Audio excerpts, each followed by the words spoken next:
In a distant Murim, there are jobs that warriors participate in and earn a living. And in one of them got the main character. He received instructions for the task, but in his head he realized that his mission really turned out to be dangerous. Caught in an unexpected trap, he didn't even know what would happen to him next. But the arrows kept coming in their direction. But the guy saw that the arrows were aimed right at him and managed to dodge and ran away from the target. The guy realized that as he expected, he was completely right. He shouldn't have gone on this mission in the first place. After all, agreeing to such a dangerous mission, he still sensed something was amiss. And most of the warriors in the group had died at the expense of this trap. The old man had asked him why he was so reluctant to take it on. Does he not trust them? After all, this mission is quite simple. And he will just need to find the location of a special stone slab on which there are writings. The boy replied that he didn't really trust them. After all, he had never seen him in the Murim before, so how could he take his word for it? The old man listened and said that's understandable. Well, still, why does the guy really not want to take on? The guy asked the old man, he doesn't have the exact information, does he? Lack of precise information can only mean that there is no prearranged amount of money available for payment. And even on such missions, the risk of dying is quite high. But the old man didn't continue chatting with him and threw a bag of gold coins on the table. And in the real world, the guy now realized that the amount of money for this mission was too much to pass up. But his ally suddenly jumped over him and yelled at the guy to get out of the way, and used his destructive whirlwind punch. The impact was so strong that all the stones and trap mechanisms flew apart. The boy rejoiced, for in this task with him took part the possessor of strength, ranking second among all warriors. And now he felt that he had been worried for nothing, that he had not refused. But it wasn't that simple. Suddenly the man with a surprised face asked, "What's going on here anyway, and where did this come from?" But Guy was scared and realized that there was no need to yell here. And now that means there are unknown monsters in addition to traps. This monster appeared to be very large and seemed unhappy that strangers had invaded its territory. The man who saw it was speechless and asked what it was. But the monster did not talk to them and attacked with his huge hammer. The man didn't have time to dodge, but the guy flew back a few meters from his blow. But the punch was so strong that it opened a second tunnel underneath her, and the guy found himself above the hole. And now he realized for sure that he should never have agreed to do this assignment, for now he would fall into the abyss. But the guy after the fall managed to survive, and finding a tunnel in the hole, he immediately went into it and kept moving without knowing where. He is happy that he has survived, but he doesn't know where the path leads. And if there are also traps ahead, he'll end up at a dead end. But that's what happened. The guy hit a dead end. But without letting his guard down, he punched the wall a few times and broke through it. The boy opened his eyes and was glad that he had finally gotten out of this tunnel. But he was surprised to see that there was a huge magical stone in this place. He immediately sighed, for he had found that stone slab. And he really had found it. But earlier he was given instructions on what to do after he found the stone slab. And it's an easy thing to do. He just needs to write down the writing on it. As he prepared himself in writing, he began to search his pocket for a brush and ink, but he lost them during the battle. But something else occurred to him, and now that he had no ink, he decided to write everything in his own blood and bit off his finger. In the process, he began to wonder which country the writing belonged to. For when he wandered idly through Manhwa, he had seen many different secret writings. But this is the first time he has seen the Dana, and he doesn't even know if he's been able to transcribe everything written here correctly. And it's even very interesting what's written on the slab. The guy decided to get closer to the stove and take a look and try to decipher everything. Grabbing the slab with his right hand, he accidentally left his blood on it, for the finger on that hand was bleeding. Suddenly he heard a voice saying that the system was starting up. The guy was in shock and didn't realize what he had done, but decided he needed to get out of here and thought it was one of the traps of this dungeon again. But he pulled out his knife to defend himself. But he suddenly decided to stop and thought he'd just heard it. But it couldn't be. The sound had been quite loud before. But again an uninvited voice said that the system was successfully started. And the user registration started. The guy's voice started to shiver after he'd conspired again. So it wasn't him hearing it wrong.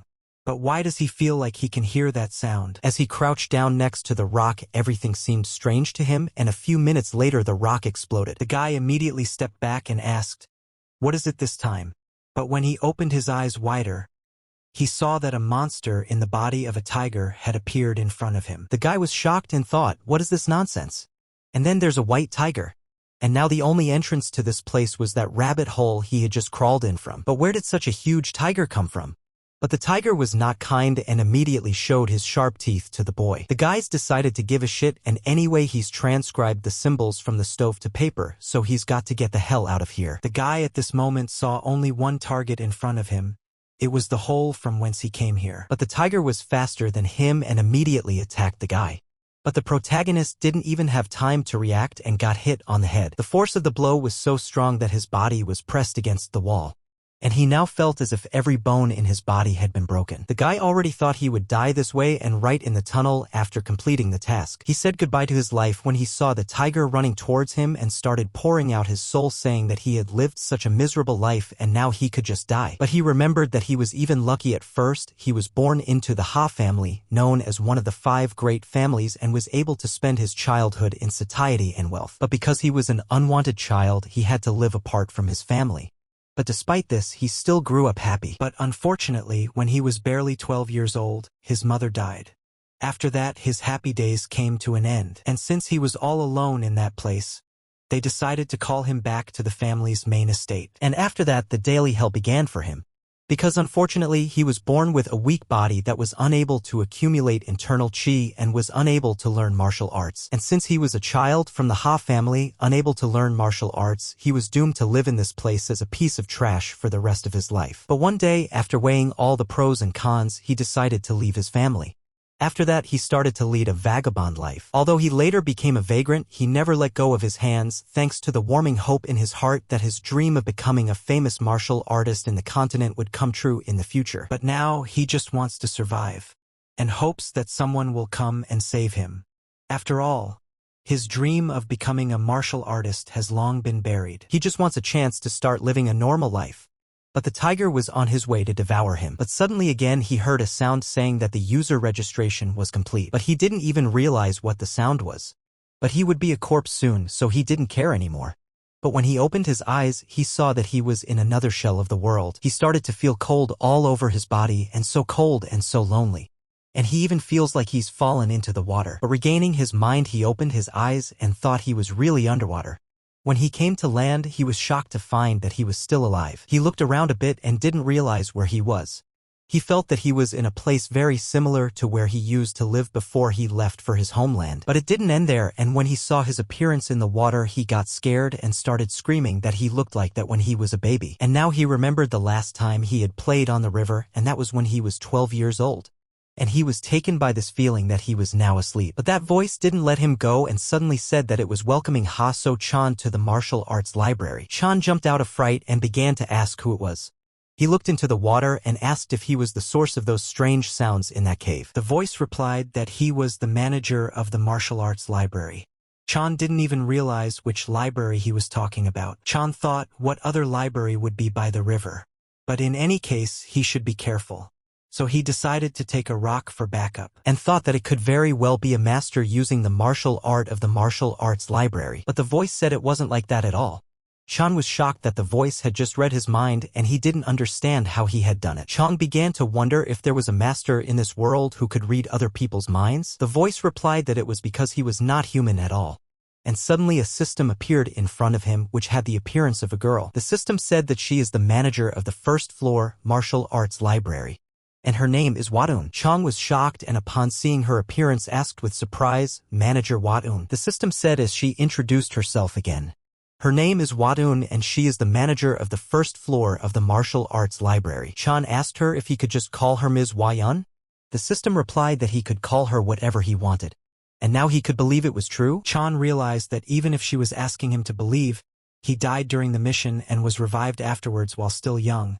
It's pretty hard to believe all that. And on top of all that, he's facing a beauty he couldn't begin to talk to until the day he died. He's probably just sleeping. Yen didn't stay silent and said that she thanked him for the compliment, but it was far from a dream. Chan realized at once that she had read his mind again. But he doesn't understand how it can be? The skill is beyond the control of even the greatest martial artists. But Chang decided to tell Yen that she had previously said she was the manager of the martial arts library. Yen replied that was correct.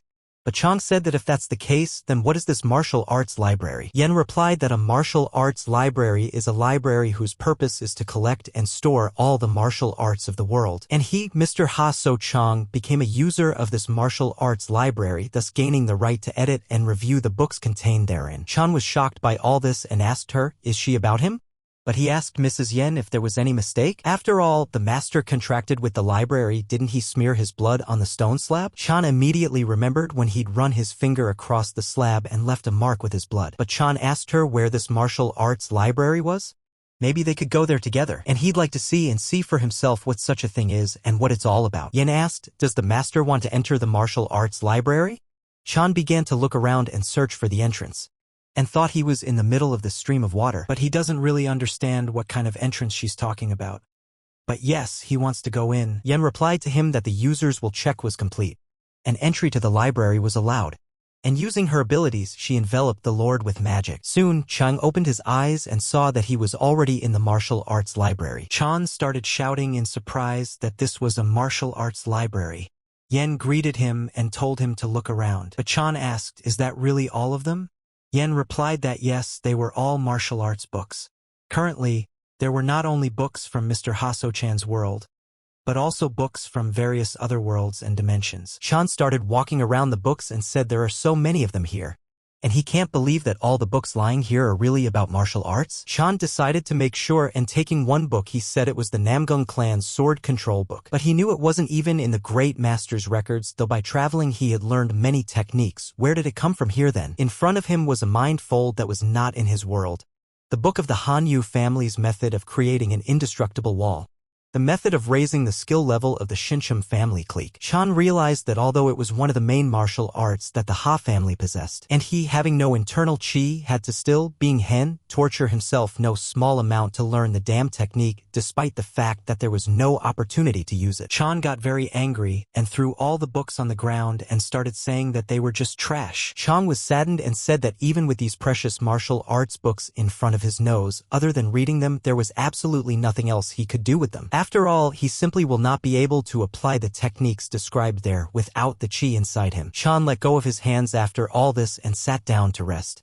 Yen asked the master if he was okay. Chan replied that he was apologizing, and without realizing it, he lost his temper a little, but he thought that he shouldn't get too upset.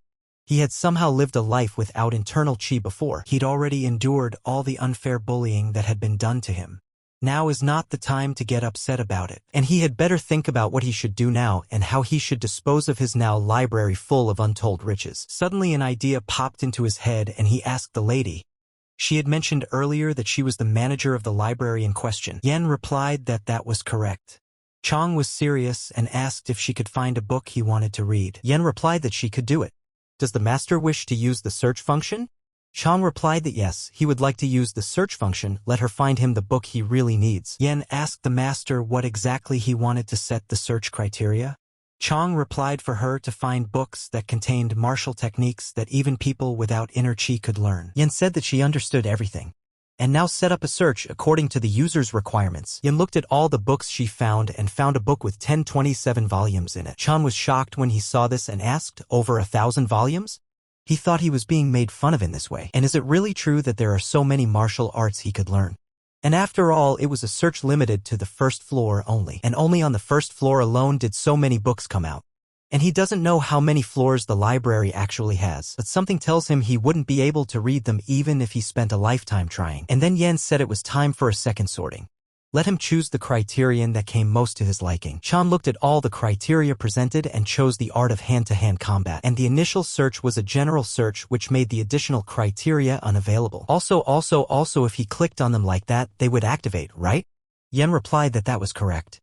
If he presses it again, he can cancel his choice. And if the gentleman clicks to see detailed information, if he clicks the icon.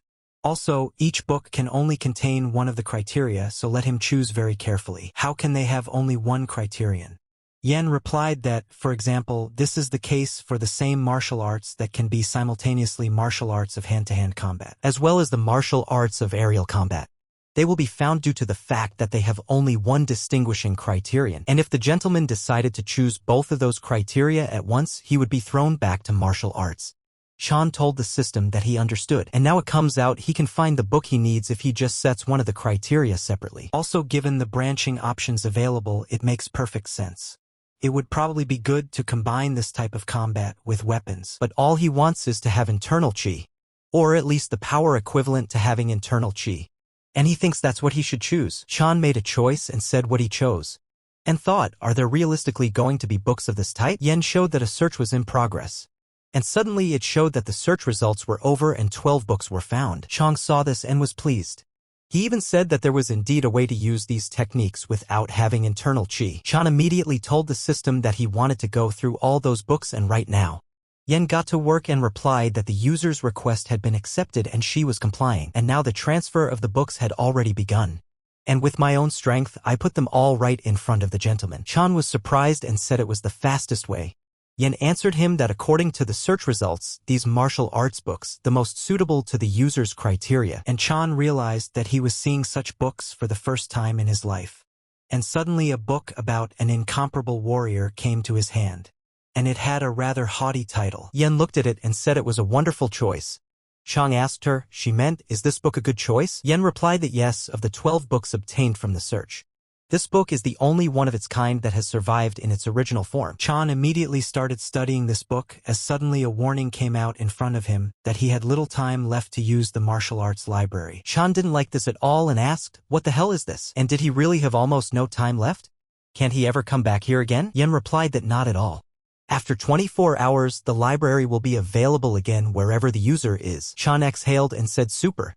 But Yen continued that the martial arts treatises obtained from the library couldn't be read while outside. Chan asked in surprise, renting? Yen replied that yes, he had. There was only one book available for rent at the moment. The boy was disappointed because it was only one book, and he would have liked to see other works on martial arts, but there was no time left. And manager Yen said that this peerless warrior was good for learning martial arts. But Chan said that he would then take this treatise on the peerless warrior. Yen replied to him that the choice was approved. The system immediately told the gentleman that he had rented a book about an incomparable warrior. The limit of rented books has been exhausted, and the rental period is 1 month, and the time to use the martial arts library has expired. User access has been blocked. Chan opened his eyes and found himself in the river and said he was here again. The shimmering of the stream, the flight of the birds, it was as if everything that had just happened to him had never happened. Chan was scared and started looking for Mrs. Yen. But there was no one there, and he began to wonder what had happened to him. But suddenly someone shouted to him and called him master. Chan immediately realized it was the familiar voice of Ho Wei. We had been searching for his master all this time and had finally found him. But Chan realized and knew that we was actually dead. One day, we searched for the master within the city and asked where he had gone, but suddenly Commander-in-Chief Cho came up to him and asked why he was still here. Wasn't he ordered to escort the convoy going to Secondon? We walked over and replied that he was apologizing. He had a message to deliver to the master, he was just leaving. Cho told the guy that he should think of the honor of the clan first, not this little boy. Have him set out immediately and join the convoy. We's situation was not much different from his. Here and there he was engaged in dirty and dangerous work. On one of Chan's horrible days, on the corner of the houses, he was beaten up and tried to kill him. But on that day, a Wei was passing near the house. The bully told him that he trusted this Wei and became just as arrogant. But he knows he's been given a different mission today. Chan thought it was all being done to make him angry. And the head of the family knew all about it, but he didn't care. But that night Chan stayed at the corner of the house and was greatly distressed. And the bully saw him and asked him why he was still here, and he should probably know, so he kindly gives him the news. After all, his protector Wei died on his mission, and it all happened because of him. Because he's weak, because he has no strength. That day he ran like a madman to the murder scene, but he tripped and hit his face in the mud. Opening his eyes and raising his head, he saw in front of him the body of Wei, who was completely covered in arrow holes. And at present, Wei was still alive. Chan ran toward him and hugged his friend. We asked the master what had happened, but Chan was overjoyed and replied that nothing, for at the moment he was still alive. And now he realizes he's actually in the past, and thought it was all the power of the martial arts library. We suddenly said that he thought something not very pleasant had happened to the young master. If so, he brought him some sweets. Chan was surprised and asked his friend if he knew how old he was. We replied that he was 12 years old, right? Chan rejoiced and replied that he sure did. But we told the master that since he wasn't taking it, he could eat it all himself and took one stick of candy and tried to eat it. But Chan was quicker and taking the stick of sweets away from him asked who doesn't take this? We realized that the master loved it all and did it on purpose. Chan believed it was all goodies. And the sweets that we bought him from time to time. He hadn't eaten them since he died, and he thought of we who died because of him. But now it's different. This time he would live a very different life, and he will deal with all those who despise the weak and make the world know who Seo-chan is. In the morning they came home and Chan remembered that this was his home. And when he was 12, their home was in a small village in Hanam. But if you look closely, the yard isn't cleaned up at all. His mother passed away shortly before they became part of the Ha family, and if it were possible, he would very much like to go back to that time. We turned to the master and asked if everything was all right. Chan thanked his friend for his concern and replied that he would go first. Let him have a good rest, too. Chan decided to head straight to his room and get some rest. He arrived at his room where he always spent his time, but thoughts from the past wouldn't let him go. He remembered the moments when he was on the verge of death and met Un, but he started denying it and saying it didn't make any sense. And don't let him think about silly things. But he abruptly stood up and started shouting. Where should Mrs. Waun go? It wasn't a dream, but Yen appeared again and answered him that it was not a dream. Chan was frightened and asked where she was. Yen answered him and told him not to panic. She could communicate with the user wherever he was. Chan was surprised and asked if it was like an inner voice. Yen replied that it was sort of like that. There is no distance limitation, and from now on she would like to keep in contact with the user in this way. Chan sighed and said that he understood now, and he decided to ask how he could make use of the Book of the Incomparable Warrior.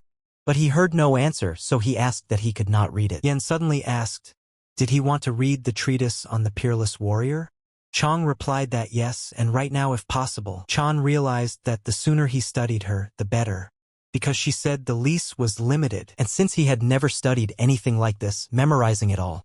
Suddenly Yen appeared and said that the user's intentions were confirmed, and the transfer of information from the Peerless Warrior. But suddenly, Chan grabbed his head and felt as if he had been electrocuted. He began to ask, what is this? The system said that the Peerless Warrior had been studied.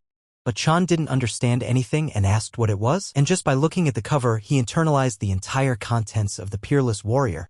Yen also said that the information transfer was complete. Chan became curious and asked, what did she do to him?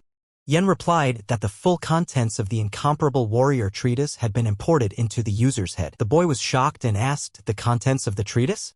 He now realized that without any knowledge, he had studied an Incomparable Warrior. And besides, this treatise tells the exact type of martial arts he was looking for. After this, he decided to meditate, and he wouldn't have thought that behind the Peerless Warrior was a martial art using innate chi. Unlike ordinary chi energy, which is focused and built up in the abdominal area through the breath, this utilizes the innate chi that all humans possess without exception. And yet, it is a power that should not be used thoughtlessly. After all, if you use up all of your innate chi, you can die. But this is what the author of the Peerless Warrior wrote about. The prejudice that using internal chi will kill them came about because warriors cannot stop the flow of their energy in time. And there's no problem with the normal use of chi energy because they can time top in. Otherwise, it's like breaking a pitcher to drink water from it. Suddenly, Chan began to feel the strength of the energy flow. And it must be his innate chi. But his body is too weak to utilize his innate chi. Inborn chi is the life force. And to utilize it, he must develop his body. He felt that the strength of chi seemed to have become greater to him than before. Why was that all of a sudden, he thought. But Yen told him that the martial arts library helped the user in internalizing the knowledge he had gained. Based on the information in the book, he would temporarily gain the abilities needed at the moment. Chan now realized that the martial arts library was truly amazing. And should it affect martial arts training, he thought. But he's a little scared, but this scary thing belongs only to him now. But suddenly he froze and thought a few words. He started shouting to Mrs. Yen and said that it turns out that when the lease expires, the voice in his head will disappear. Yen replied that yes, it would disappear. However, even though the information wouldn't automatically pop up in his head, all the skills acquired through that knowledge wouldn't disappear anywhere. Chan asked if that meant that his martial arts skills wouldn't disappear after the book was returned. Yen replied that he could visualize everything with the example of a situation in which the crops would not disappear just because he took a book on agriculture to read and then gave it back. But Yen's words in Chan's mind wouldn't go away. He now had to fully train before he could get her back. And he wouldn't have a problem. And then the first thing he would have to do was exercise. The next morning outside, the roosters were already crowing and waking up all the people in the house. But we woke up early and went outside and said it was a very fresh morning. And now, before the master wakes up, he has to practice a little. But suddenly he heard strange noises. Looking at the ground, he saw that the master was lying down and asked that we bring him water immediately. We was shocked and upon hearing his request immediately brought some. Chan drank some water and began to say that water tasted so good when he was sweating. We found all this strange. He turned to the master. Chan asked him what was wrong. We replied that it was weird to say that, but Chan interrupted him and said that even if it was weird, he had already started saying it, right? We asked the master if he had eaten something wrong. Chan replied that yes, the sweets he had bought him yesterday were spoiled. We was startled and asked, "Really?" Chan laughed and replied that he was joking and he was fine, and he's gonna step back and rest now. We told the master that since he's fine, why is he suddenly like this? After all, he's been around him for 7 years and he knows him better than anyone. And why suddenly someone who knew nothing and lived only with a brush and a book? Suddenly he started practicing even though he had never done so before? Chan replied that he wanted to change. We was surprised and asked, "Change?" Chan replied that it just seemed to him that he had lived an incomplete life before. For that reason alone, Chan realized in his heart of hearts that living his first life, he had only begun diligent training after he left home. He was despised in the Ha family, but at least he didn't starve. However, he was timid and weak, and outside the family he was incapable of doing anything. One day he saw some pies and decided to try them. But one of the vendors started shouting that the little one was stealing. And in life after he left his family, he hated a life where he had to pay for food with beatings. But that day, while he was being beaten by the vendor, suddenly someone came up and told him to stop. And he threw a coin on the ground and said he would pay for the pies. And that day he met his benefactor. He helped him get back on his feet without appealing to his sense of duty.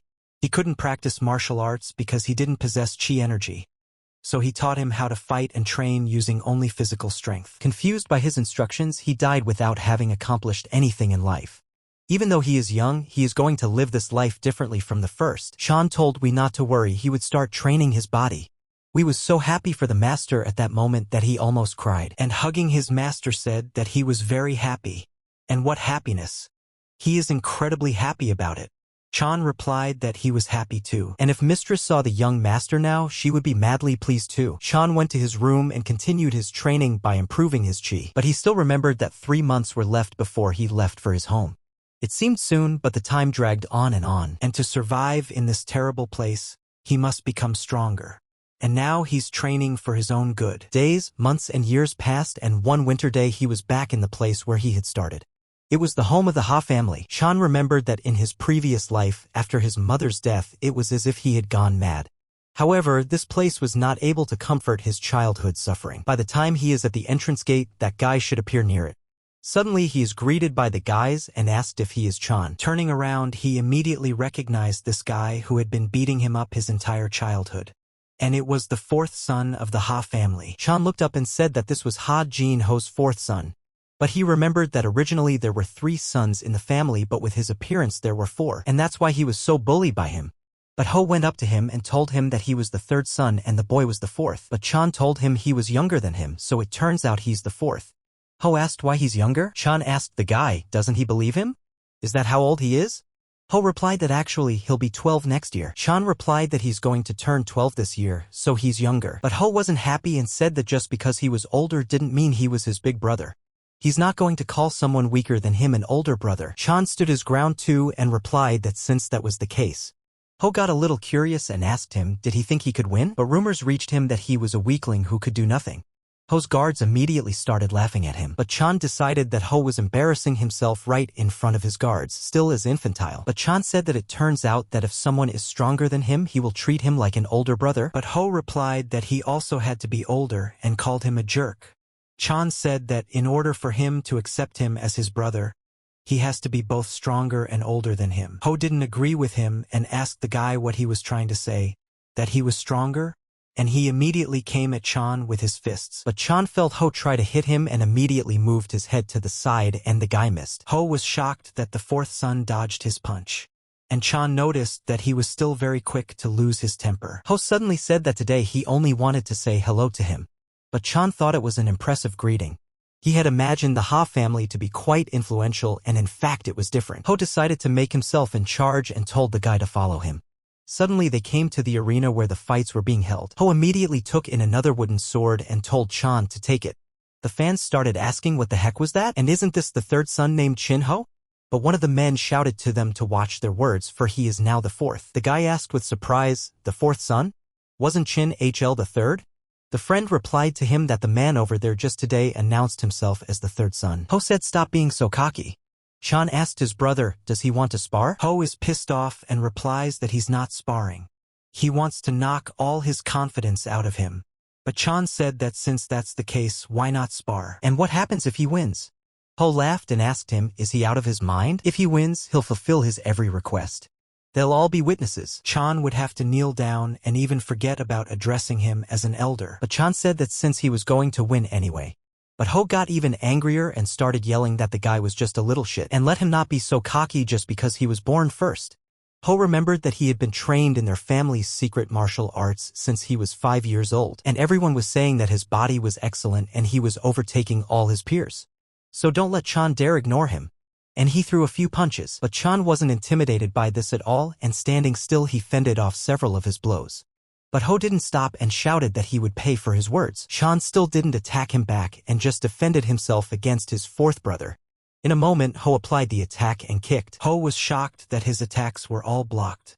This little brat was secretly trained in martial arts. But here Chan decided to act on his own and swung his wooden sword, slashing at his brother. Ho didn't even expect his brother to have grown big enough to fight him. But he got to his feet immediately and decided to take a little break. People said right away that Chan was able to hit the fourth son. And it turns out he's strong. Ho heard the words of the audience and started shouting at Chan, how dare he dishonor him. And using all his techniques, he launched a lightning-fast shadow punch. But Chan was faster than him, and coming close at the moment of his attack, he punched him from his fist right in the face. Ho got up more after that and lay down from hitting his brother so hard. Everyone was surprised and didn't even understand how this could have happened. But the people didn't stay silent for long, and suddenly someone shouted that the third son had won. And he's very cool. And the fourth son is no match for him. Ho came to his senses and holding his face said it was painful. But Chan came up and said, if he wins, he will grant him any wish he wants. Ho stood up and said he didn't agree. And now they will fight again. Chan didn't care and said he didn't care, but doesn't he think the viewers have already decided the winner? And will he be able to change their minds? And does he think that if they fight again, he will be the one to lose? Chan asked the guy if he would call him Big Brother. Ho saw the look in the guy's eyes and knew he needed to fulfill his promise. After that, we looked for the master and asked where he was, and realized that while he was in the palace going through the settlement procedure, he had gone somewhere, but heard a passerby asking a friend if he had heard already. The guy replied that yes, he was on his way to the arena too, and they talked about the battle of the third and fourth son. When Ui heard these words, he was very worried about the master. Chan told his younger brother to call him Big Brother now. And now he did so in front of all the people. Ho yelled at him to shut his mouth. He has no idea what an embarrassment this is for him. Chan asked in surprise who was cheating here. Ho immediately steeled himself and replied that they were sparring with swords. And he was using his fists. That's against the rules. Chan thought at that moment, didn't his brother kick him first and then refuse to call it sparring? In retrospect, it was easy to realize what an idiot he was, but whether it's pride or something else he doesn't understand yet. And it would be a total disgrace to leave here and lose to him. Chan thought and said okay, he'd give him another chance to do things by the book. But Ho didn't know what the catch was, but this brat seemed to be secretly learning how to use some sort of inner strength, and then he would fight with the most powerful technique he had, and immediately used a lightning sword strike. Chan felt that the atmosphere was getting hot, and Ho immediately attacked his brother and shouted for him to feel the power. But Chan wasn't even scared after that and took a step to the side the last moment, and the brother missed his attack. But Chan felt that his brother had become fast and strong. Ho at this moment ran at him with his wooden sword. Chan saw all this and immediately put up his sword for defense. But Ho told him he was surprised early, and quickly moved directly toward his brother. Chan realized that his movements were as natural as the flow of water. He deserved his title as the promising heir of the family. But suddenly he noticed that his brother was too predictable. He doesn't have the agility and ruthlessness he encountered as a wanderer. Ho suddenly shouted to his brother that he was finished. But Chan didn't care, because even though his brother was moving somewhat erratically, he could feel it and could stop him. Just then, Chan used his head rather than his muscles and fell to the ground before attacking, hitting Ho's head directly with his foot. And Chan said they would consider it payment for his kicking. Ho realized that his brother had purposely pretended to fall down to see him off. Chong immediately launched his attack and said that now, as he had requested, he would finish him off with his sword. And making his final attack, he decided to end it all and said there would be no complaints after that. Ho's servants were shocked at this and said that their master had lost.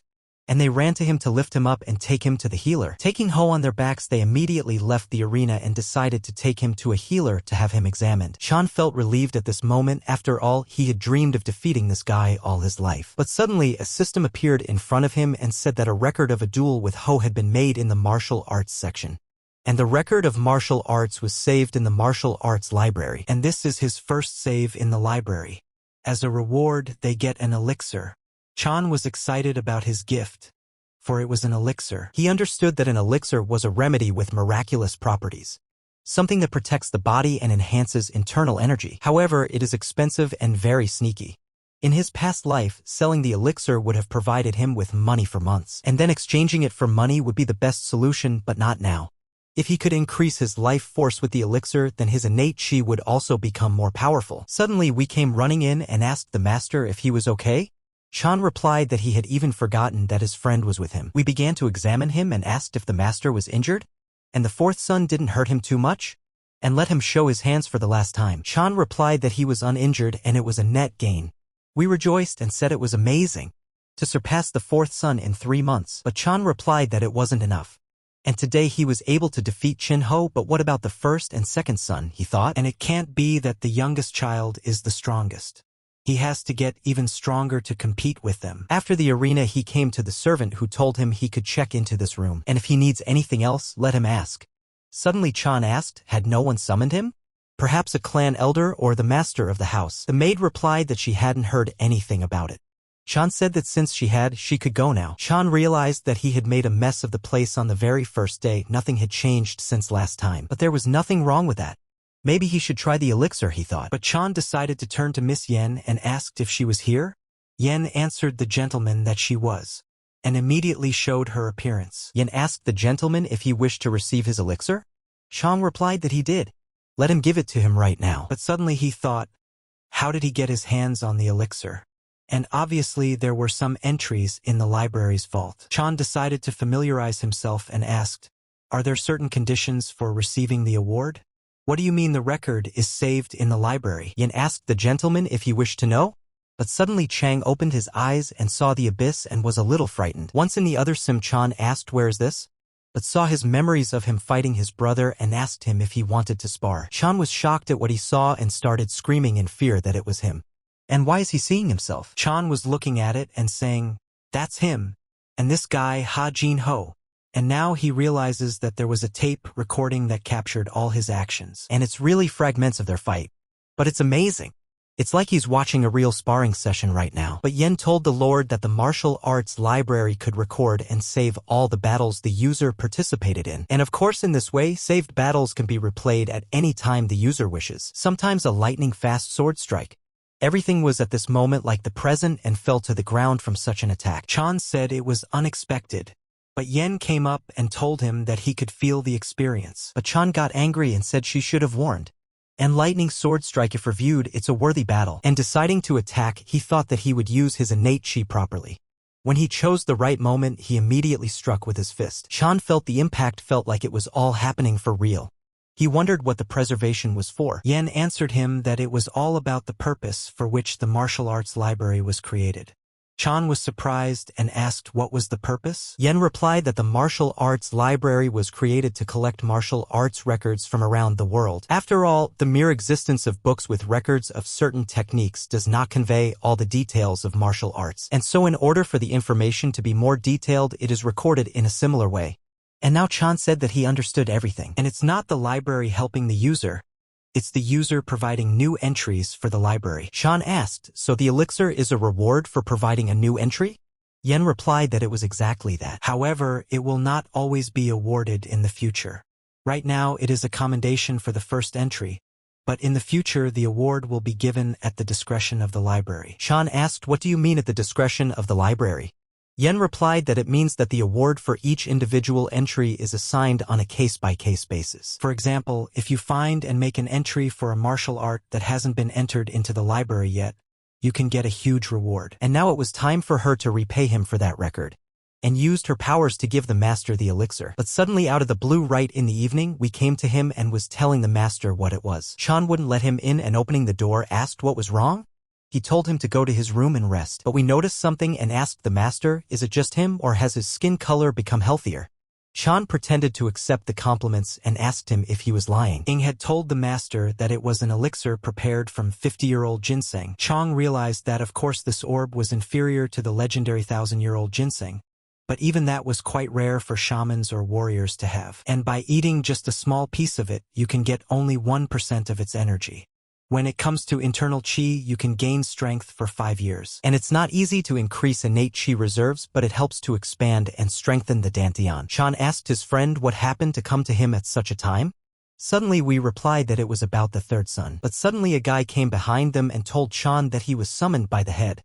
The boy was surprised that the head was looking for him and didn't know what had happened. On his way to the chapter, he felt a certain uneasiness.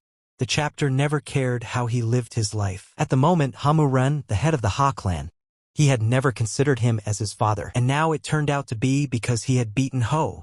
A servant knocked on the door and said he had brought the third son. Chan thought the head had summoned him just because of that.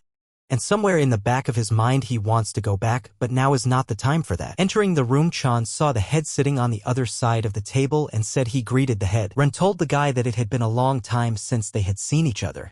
Chan was surprised, for he knew this was their first meeting, and it couldn't be that he still had memories of his past life. Ren told the guy that he saw him when he was just a kid, and he may not remember it. Chan was not surprised and replied that he understood, and in his mind he might have thought he had fatherly feelings for him, but after all he had left him after their first meeting. Ren asked if he had won the battle with Ho.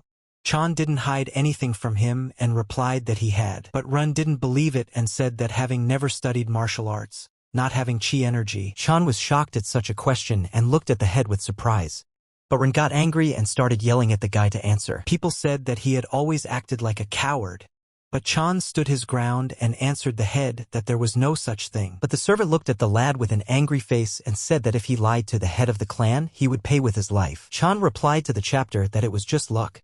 Hedren asked in surprise. Chang realized that he would have to demonstrate his strength anyway, so there was a need to keep the whole martial arts thing quiet somehow. But Ren didn't believe it and told the guy to stop prevaricating. Chan was surprised and looked at him with incomprehension. After the conversation, Chan left the room and staring in the wake thought, what was the head up to? If he said luck, wouldn't it be logical to ask what it was? But Hedren was not satisfied with the words of his third child, and asked what he thought. Mu Ching. Chin replied, what if the chapter is about luck? Ren immediately said what he thought, this is definitely it. And taking the glass in his hands with anger, he smashed it into small pieces. Chin asked, and speaking of luck, is that definitely it? Ram replied that yes, it can't be otherwise. Chin said that he didn't think his daughter-in-law would leave behind such a legacy. In any case, it's amazing that after training for no more than 3 months, this child defeated Ho. Ren asked what if he'd been trained from the beginning. Chin replied that if that was the case, then everything that had been reported to them had turned out to be a lie. Ren said there was no way to know that for sure. They weren't tracking his every move. But Chin asked, was Chan being helped by someone from his mother's side? But Ren didn't like it and replied to his brother to cut the crap. There's no one else left there. Chin asked if perhaps someone had managed to survive. Ren replied that if that were the case, they would personally come and take the child for themselves. They didn't even know it existed. And if they did, why had they neglected it until now? Chin replied that he had no way of knowing that. Perhaps Chan just didn't want to have anything to do with that place. Ren said it's all behind us now. We need to be more careful. Have Chin bring in additional forces to keep an eye on what's going on around him. Chin used the vaporization technique and replied that it would be done, and flew away like air in the sky. But Ren realized that no matter how you looked at it, it didn't look like this kid was getting outside help. They keep surveillance and know for a fact that no one could have gotten in touch with him. But Chan became stronger without anyone's help. Blood does take its toll. At this time, Chan went to the training ground and began to train. He told himself he had to get stronger. In this place, strength is everything. To survive here, he is not strong enough yet. Chan immediately applied his sword fighting techniques, and after hitting the targets several times, he broke them into small pieces. He suddenly became happy and said that he was finally able to use his power flawlessly, even better that it was innate chi and not acquired. And if you compare, innate chi can show twice as much effect as the same amount of acquired chi. But he can't properly utilize these powers. He has old memories, but the closer he gets to the top, the more systematic and advanced martial arts he needs. Chang decided to approach Yen and said that he wanted to enter the martial arts library. Yen responded that the user's request has been confirmed. The entry to the library was taking place, and immediately moved it into place. Yen showed herself and said she welcomed him to the library. Chan asked if he could use the search function. Yen replied that yes and asked him what he wanted to find. Chan replied that he wanted a martial art that, like the shamanic ritual of rain attack, combined two martial arts. He realized that he wouldn't be able to study the entire contents of the library, so it would be better to do something highly effective right away. The system immediately said the search was complete, and no martial arts matching the query were found. But Chan was upset because he was sure it existed. But Yen answered him that although it was a martial arts library, it didn't mean that all martial arts were collected here, and the library was revived 100 years later. It is unknown what martial arts were created or transformed during that time. Chan thought, what other martial arts have been missing in the last 100 years? But as far as he knew, the rain attack ritual had appeared long before that. Yen told him that actually the martial arts he needed were in the library. Chan asked with surprise, really? But Yen gave him grief and said he couldn't use them. Chan asked why else? Yen replied that because they're only on the first floor of the library, and what he needs is stored on the third floor. And users who have a contract with the library are divided into 5 classes. From 1 star at the very beginning and up to 5 stars, where the number of stars means how many floors are available to him. Chan asked if he had 1 star now. Yen told him not to worry, he had only recently become a martial arts library user after all, and about another 30% or so of the entire contents of the library are stored on the first floor. Chan asked, all of that is only 30%, and then it turns out the knowledge that will be revealed to him is limitless? Un replied that Seo Chang is a man with great ambition and a great future. Chan started laughing and said that he wanted to become great, and then, before time runs out, he will make another request. But what must he do to raise his level? Jen replied that it was simple. He has to contribute to the library. Chan was surprised and asked, contribution? Yen replied that they needed to register a new martial art or, like last time, make the first record of something. And that's what happens naturally when he is a library user. And when he's contributed enough, the next floor manager's call will be available to him. And also by passing the trials, he could get a star and increase his level. Chan was surprised and asked, what does a trial mean? Yen decided to demonstrate to him and replied that, for example, something like this. And having made another person, Chang couldn't stand it and fainted. Chan then came to his senses and looking around asked where he was. Yen replied that this was the place where the test would take place, and the test itself is this child. And if he wins it, he can become a 2-star user. Chan was surprised and told her that he was 30 years old and he should be fighting a kid like that. She looked 5 years old, no more. Yen became amused and replied that considering his 12-year-old body, it sounded funny. Then, doesn't he want to try it right now? And if he wins, they'll promote him right away. Chan got excited and replied that that was great. Then we can get started. And the lady could say nothing more, as suddenly all of a sudden a child with speed came up to him and looked into the lad's eyes. The child wouldn't talk to him and immediately applied a heavenly spirit strike. Chan didn't even have time to say something before he was hit in the stomach. The force of the blow was so powerful that Chan didn't even stand still and crashed into the wooden stairs. Chan wondered and thought, who was she really? He got a good one and it hurt a lot and it would kill him. But looking around he saw that the child had disappeared. But Yen said that this place is also part of the library. Everything except the one he's renting is an illusion. Chan wondered and asked, everything he had just experienced was an illusion. And it's getting more and more exhausting. But suddenly Chang saw a foot appear in front of him and he immediately became wary. And Yen told the master that the trial was still going on. And here he can neither hurt nor die. This child attacking with the express intention of killing him. Chan asked if it was too much.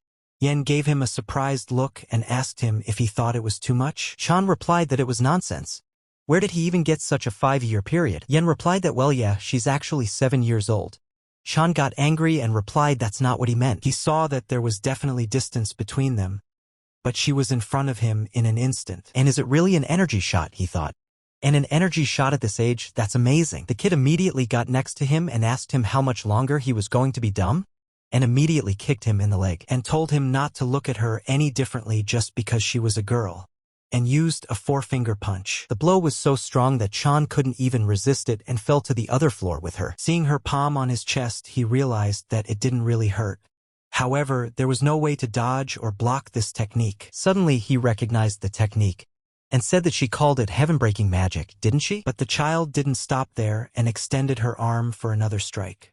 And Chan thought to himself, this child, but this is a child's version of the peerless warrior. And suddenly Chan suggested to her that she stop fighting. And the child heard that and stopped her fist at the last moment. Yen walked up to him and asked, is he really giving up? Chan replied that yes, right now. But Chan wondered if he could try again. If it could not be done in case of failure, Madam would not have sent him here so frivolously. Yen said, that's right.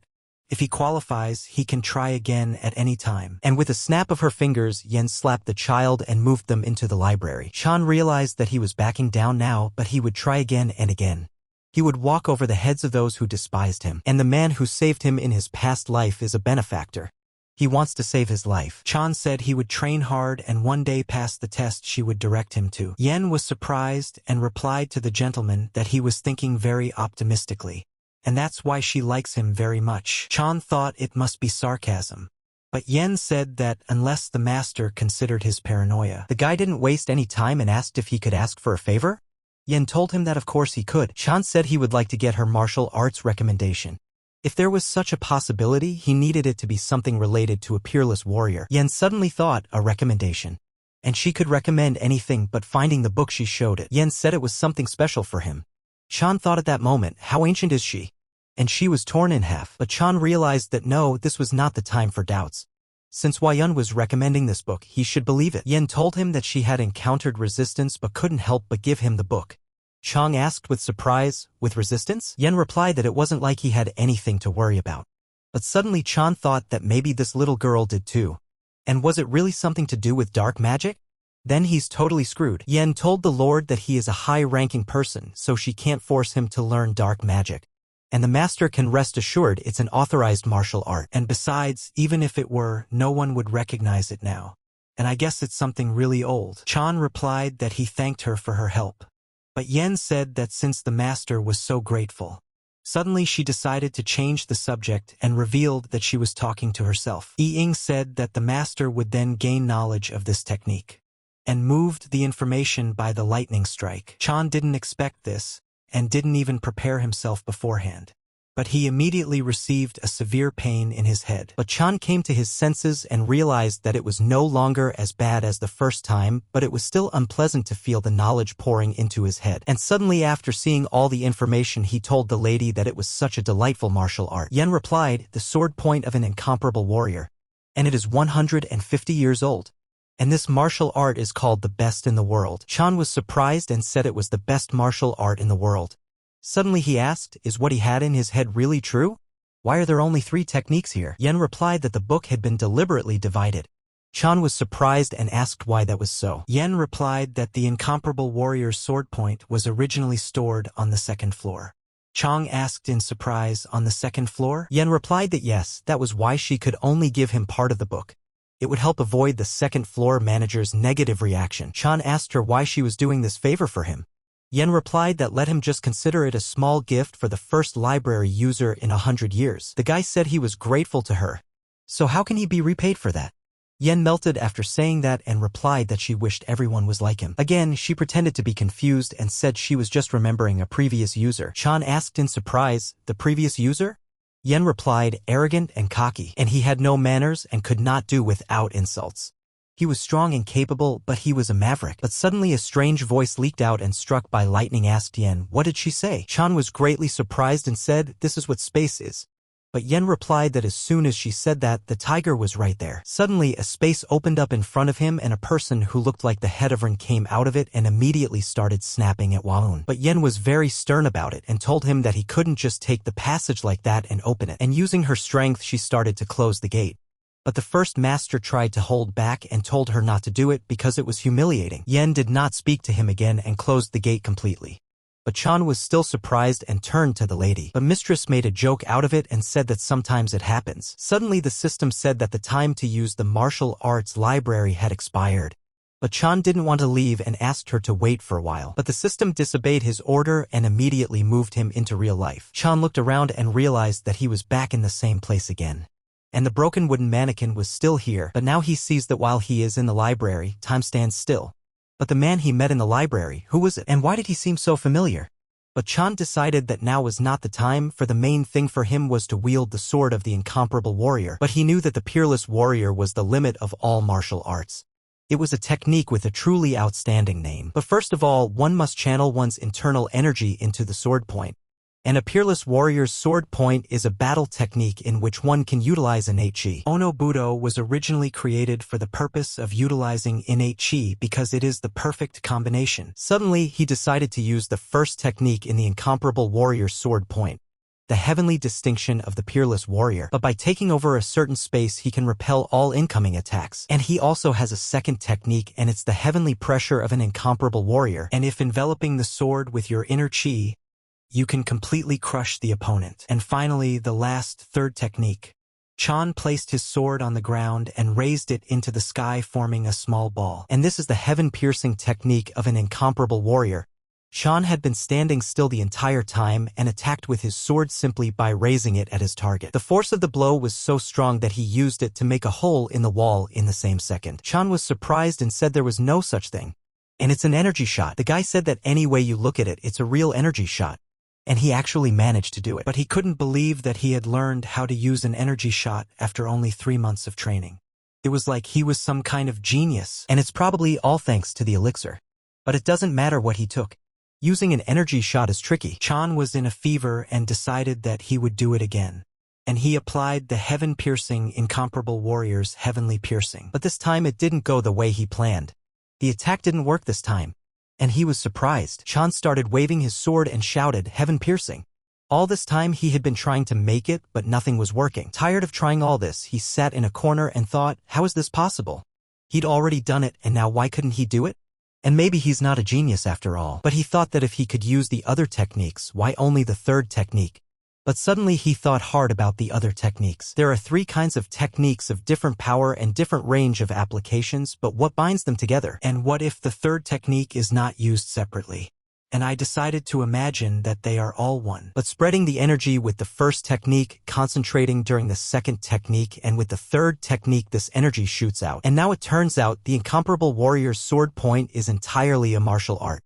Chan used all 2 techniques and moved to the third and said that he should be able to do it now. Chan was just starting to apply the third technique when suddenly we came in unexpectedly and turned to the master. We said he was tired of looking for a master and it had been a long search, and asked him if the meeting with the head went well. But Chan became angry and replied that if we alarmed him over some trifle, as he thought, would he be very angry? We didn't know what to answer and said that he just wanted to meet his master. Chan suddenly understood and asked if there was anyone else here. We replied that yes, and he is here, standing behind him. And it is the incomparable Mr. Ha Myungwoo. Jang suddenly trembled and asked his friend, "Did he say Ha Menwoo?" He immediately remembered that Ha Mengwoo belonged to a side branch of the Ha family that lived in Seishan. But he had no contact with them and knew of them only through rumors from the inns. And what he remembered were the bloody rumors that swirled around their family. And the swordsman Rakshas, that's what they called him, as if he was a cult follower or wielder of dark magic. And because of one sectarian, he lost his younger brother and took the path of revenge. He indiscriminately slaughtered all the sect's followers. They say he was strong and tough enough to be nicknamed the Rakshasas. And now the swordsman Rakshasas from that rumor stands right in front of him. Seeing this guy's face, he stared and trembled. But Meng turned out to be a boy and said hello to brother So Chan. But Chan was greatly surprised and asked what? We didn't understand what was going on with the master and asked him, what is it? Meng also asked the gentleman what he was so surprised about. Chan gave a silly look and replied that it was nothing. And Chan remembered that this guy at this age, he couldn't become a Rakshasa swordsman yet. Chan asked the guy why he was looking for him.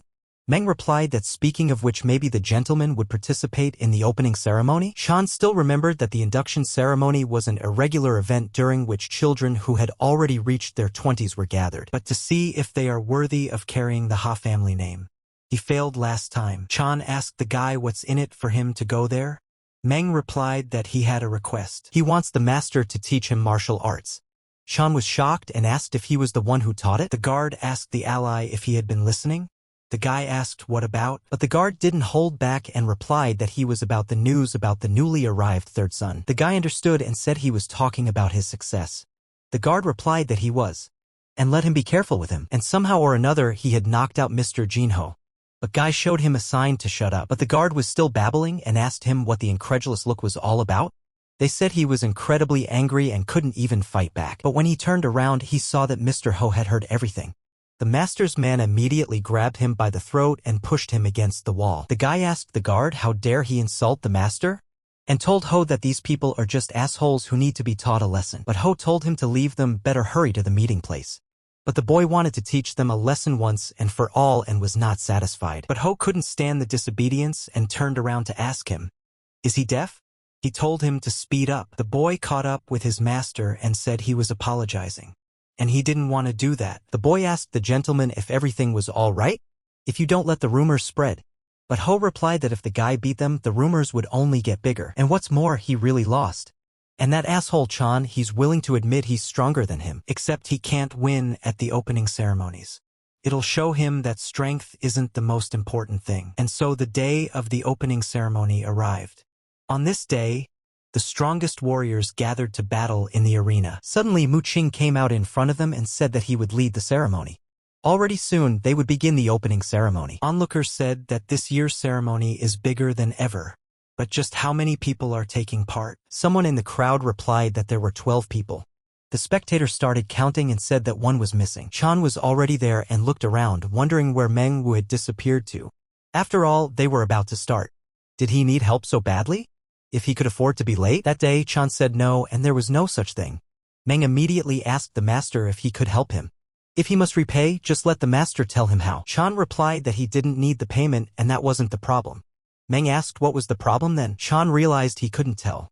So he answered the boy that it was all about technique. And the thing is that his martial arts are different from those of the Ha clan, but he doesn't know how to teach them, and even if he could, he wouldn't be able to use them. Meng was disappointed to hear that he couldn't, but he thought he could do it in 3 years of training. He had never been able to defeat Jinho, but when he heard that 3 months of training was enough to defeat him, he came to ask Mr. Chan for help. Chan saw the guy crying like that, as if he thought he was a real bad guy, but suddenly he realized that this guy could become a swordsman Rakshasas. And it turns out he can become a master who can train swordsman Rakshasas. And all of a sudden Chan said, what if they did like this? And suddenly Meng came to the arena and shouted to his brother, hadn't it started yet? Chan asked him immediately, why was he so late? The guy replied that the technique he taught him was so interesting. Chan thought about it and told the guy that if he practiced so much, he wouldn't have any difficulties. Meng replied that it was all thanks to his brother's beneficence. Chan said that it was and let him remember to repay it. Ho arrived at the arena and turned to his brother. When he saw Ha Meng, he asked, is he from Seishan? What are they doing together? Meng replied that it was because Chan was his older brother. Ho started laughing and told the guy why he would call him brother. Chan wouldn't let him say such a thing and grabbing his ear told Ho that he should call him big brother too. Doesn't he remember his promise? Let him call him big brother. Ho was very angry and pounced on him, shouting at him with his fists that he should call him brother. Chan saw that punch coming and decided to dodge right at the last moment and did a backflip. Chan asked his brother, doesn't he want to acknowledge his victory? And they're going to fight again now, aren't they?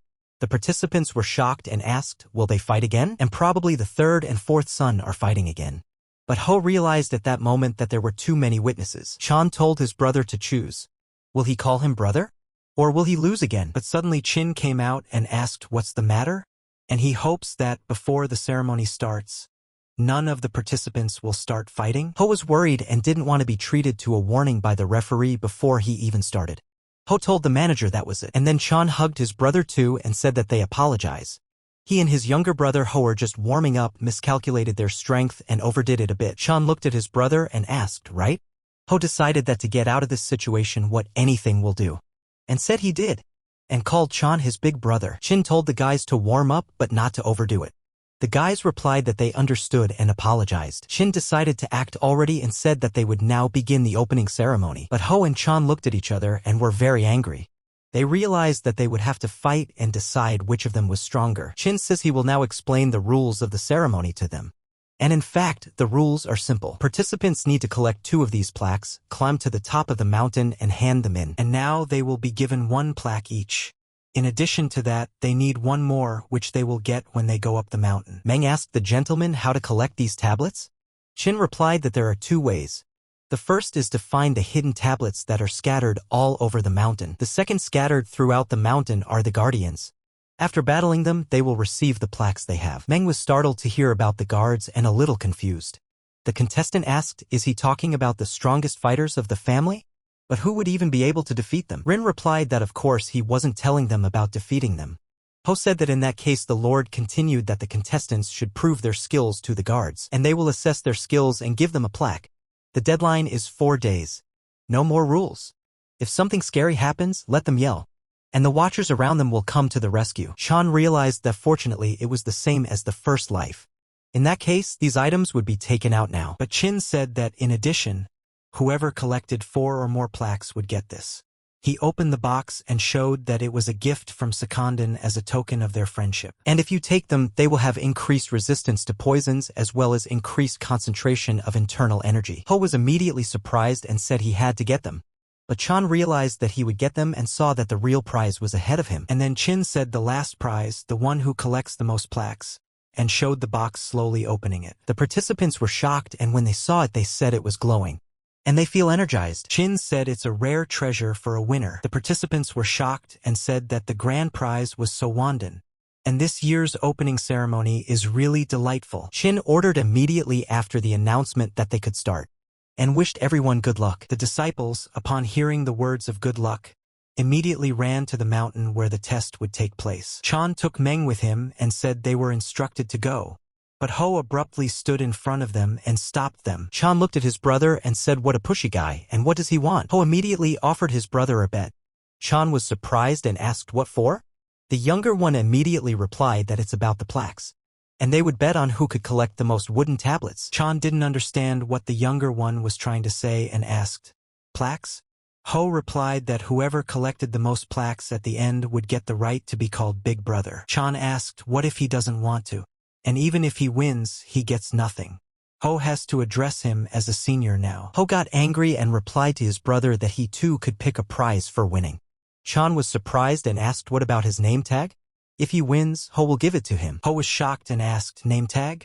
Chan understood that a nameplate was an identification card for grown men. And by giving someone his plaque, he is committing himself to fulfill one request of that person at all costs. It's an opportunity to use a person once as your slave. Chan told his brother that when he grew up and got a nameplate, he would give it to him. Ho asked his brother how he was going to use it. Chan replied that he could use it any way he wanted. Ho thought about it and realized that a name tag was too much of a risk. Chan asked his brother what's wrong? Having lost once, already afraid to bet? All because he's already thinking about losing? Ho gets angry and replies that he's not the one who's freaking out here. He agrees, and then he gets his brother's plaque too. And if he wins, he gets his plaque too. Also, Chan will publicly admit that his brother is stronger than him. Chan saw the deception and asked why. Why does he have 3 whole conditions? Ho was surprised and asked what he meant. Chan replied that calling Ho an older brother, a plaque, and even a public confession, and if he continued to act like a child now, he would drop the argument. Ho shouted to his brother not to mince words. Why doesn't he put 3 conditions on it? Chan realized in reality that Ho was digging his own grave. So he decided to play his game and said they would do this. And now whoever loses will be obedient to the will of the victor until he reaches Chihak. And after that there is a passing of the plaque. And how does he like that condition? Ho thought the end result would be absolute submission until he was 15. And now Chan is digging his own grave. Ho said that he agreed and his brother would have to keep his promise. Chan replied that he should not say so, for the result was already known as it was. Ho didn't listen any further and ran to carry out the mission. Meng was scared and asked his brother if everything was going to be okay. Chan asked, what's the big deal? Meng replied that since brother Ho says things like that, he must be confident. Chan said that of course he had probably prepared himself somehow. There should definitely be people here to help Ho. He still remembered that in his previous life, Ho had bribed 2 of his relatives to help him obtain the tablets. Meng suddenly asked, isn't this a serious problem for them? Let him not say that brother is going to become Ho's slave. Chan asked small, does he think someone is going to lose here? Meng replied that there is someone on Ho's side who will help him. Does the brother have people like that too? As expected from a brother. But who are they? Chan pointed his finger and replied that they were him. Meng was surprised and didn't realize that his brother would choose him. But Chan asked him what he was so surprised about. Wasn't he on his side? But anyway, don't let him worry too much because he'll win for sure. But the way Ho has been preparing hard, he already knows everything. In the past, Ho had mocked him on this day and said that he had once heard that Chan couldn't even collect the plaques. Is he really even more of a loser than they thought? But with just a tiny bit of effort, here's as much as he could gather. And he showed me his plaques. Chan tried to get up and was hurt. But Ho was still taunting him and asked his brother if he wanted to know where all the plaques were. But this is special knowledge, and does the dude want to get it? And speaking of the first plaque, it's a lot more serious than that. Presently Ho was in the woods and on his knees looking for the plaques. But he had no luck and could not find any. The guys asked Ho, is she really supposed to be here? Ho got angry and told them to shut their mouths and hurry up and find her. Ho realized that things were going very horribly, and this was the second place where the plaque was supposed to be hidden. And then he wondered if his uncle had even done his job. But Chan had gotten there faster and watched his brother agonizingly looking for the signs in the grass. Chan had already done everything and found it and knew it wasn't there at all, because he knows where they hid their plaques. Head Ren at this moment asked if the entrance ceremony went well. Chin replied to the gentleman that yes. Ren immediately decided to remember and said that it had been many years since his relatives had participated in the ceremony.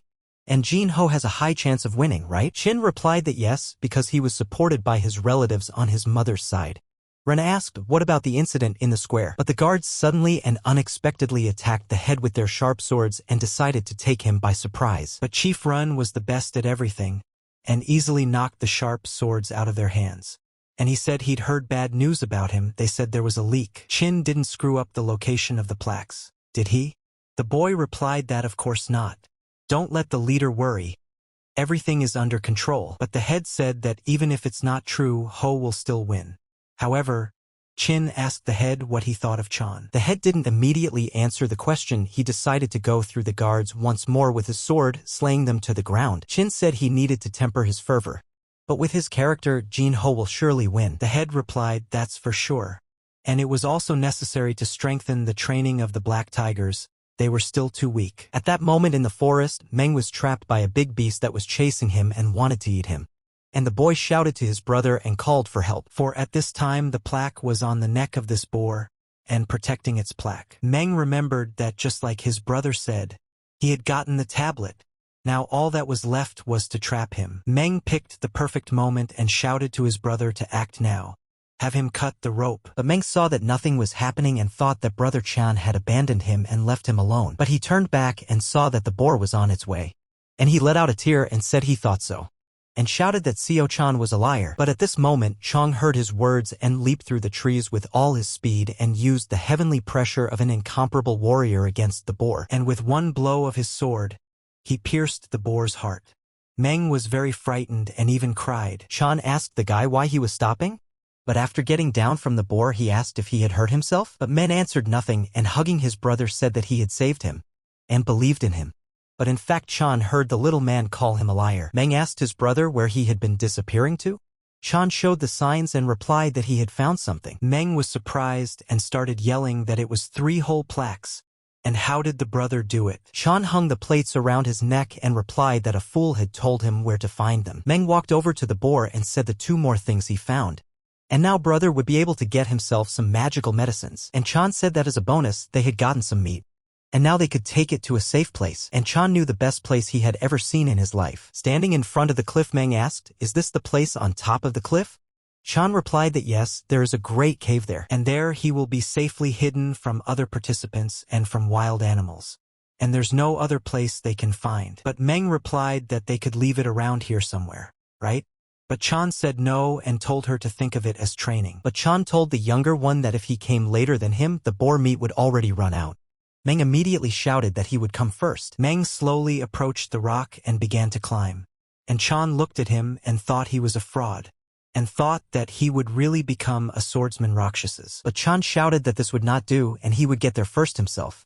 But before he set off, he felt something strange. He was alarmed by all this and thought, what is this sensation?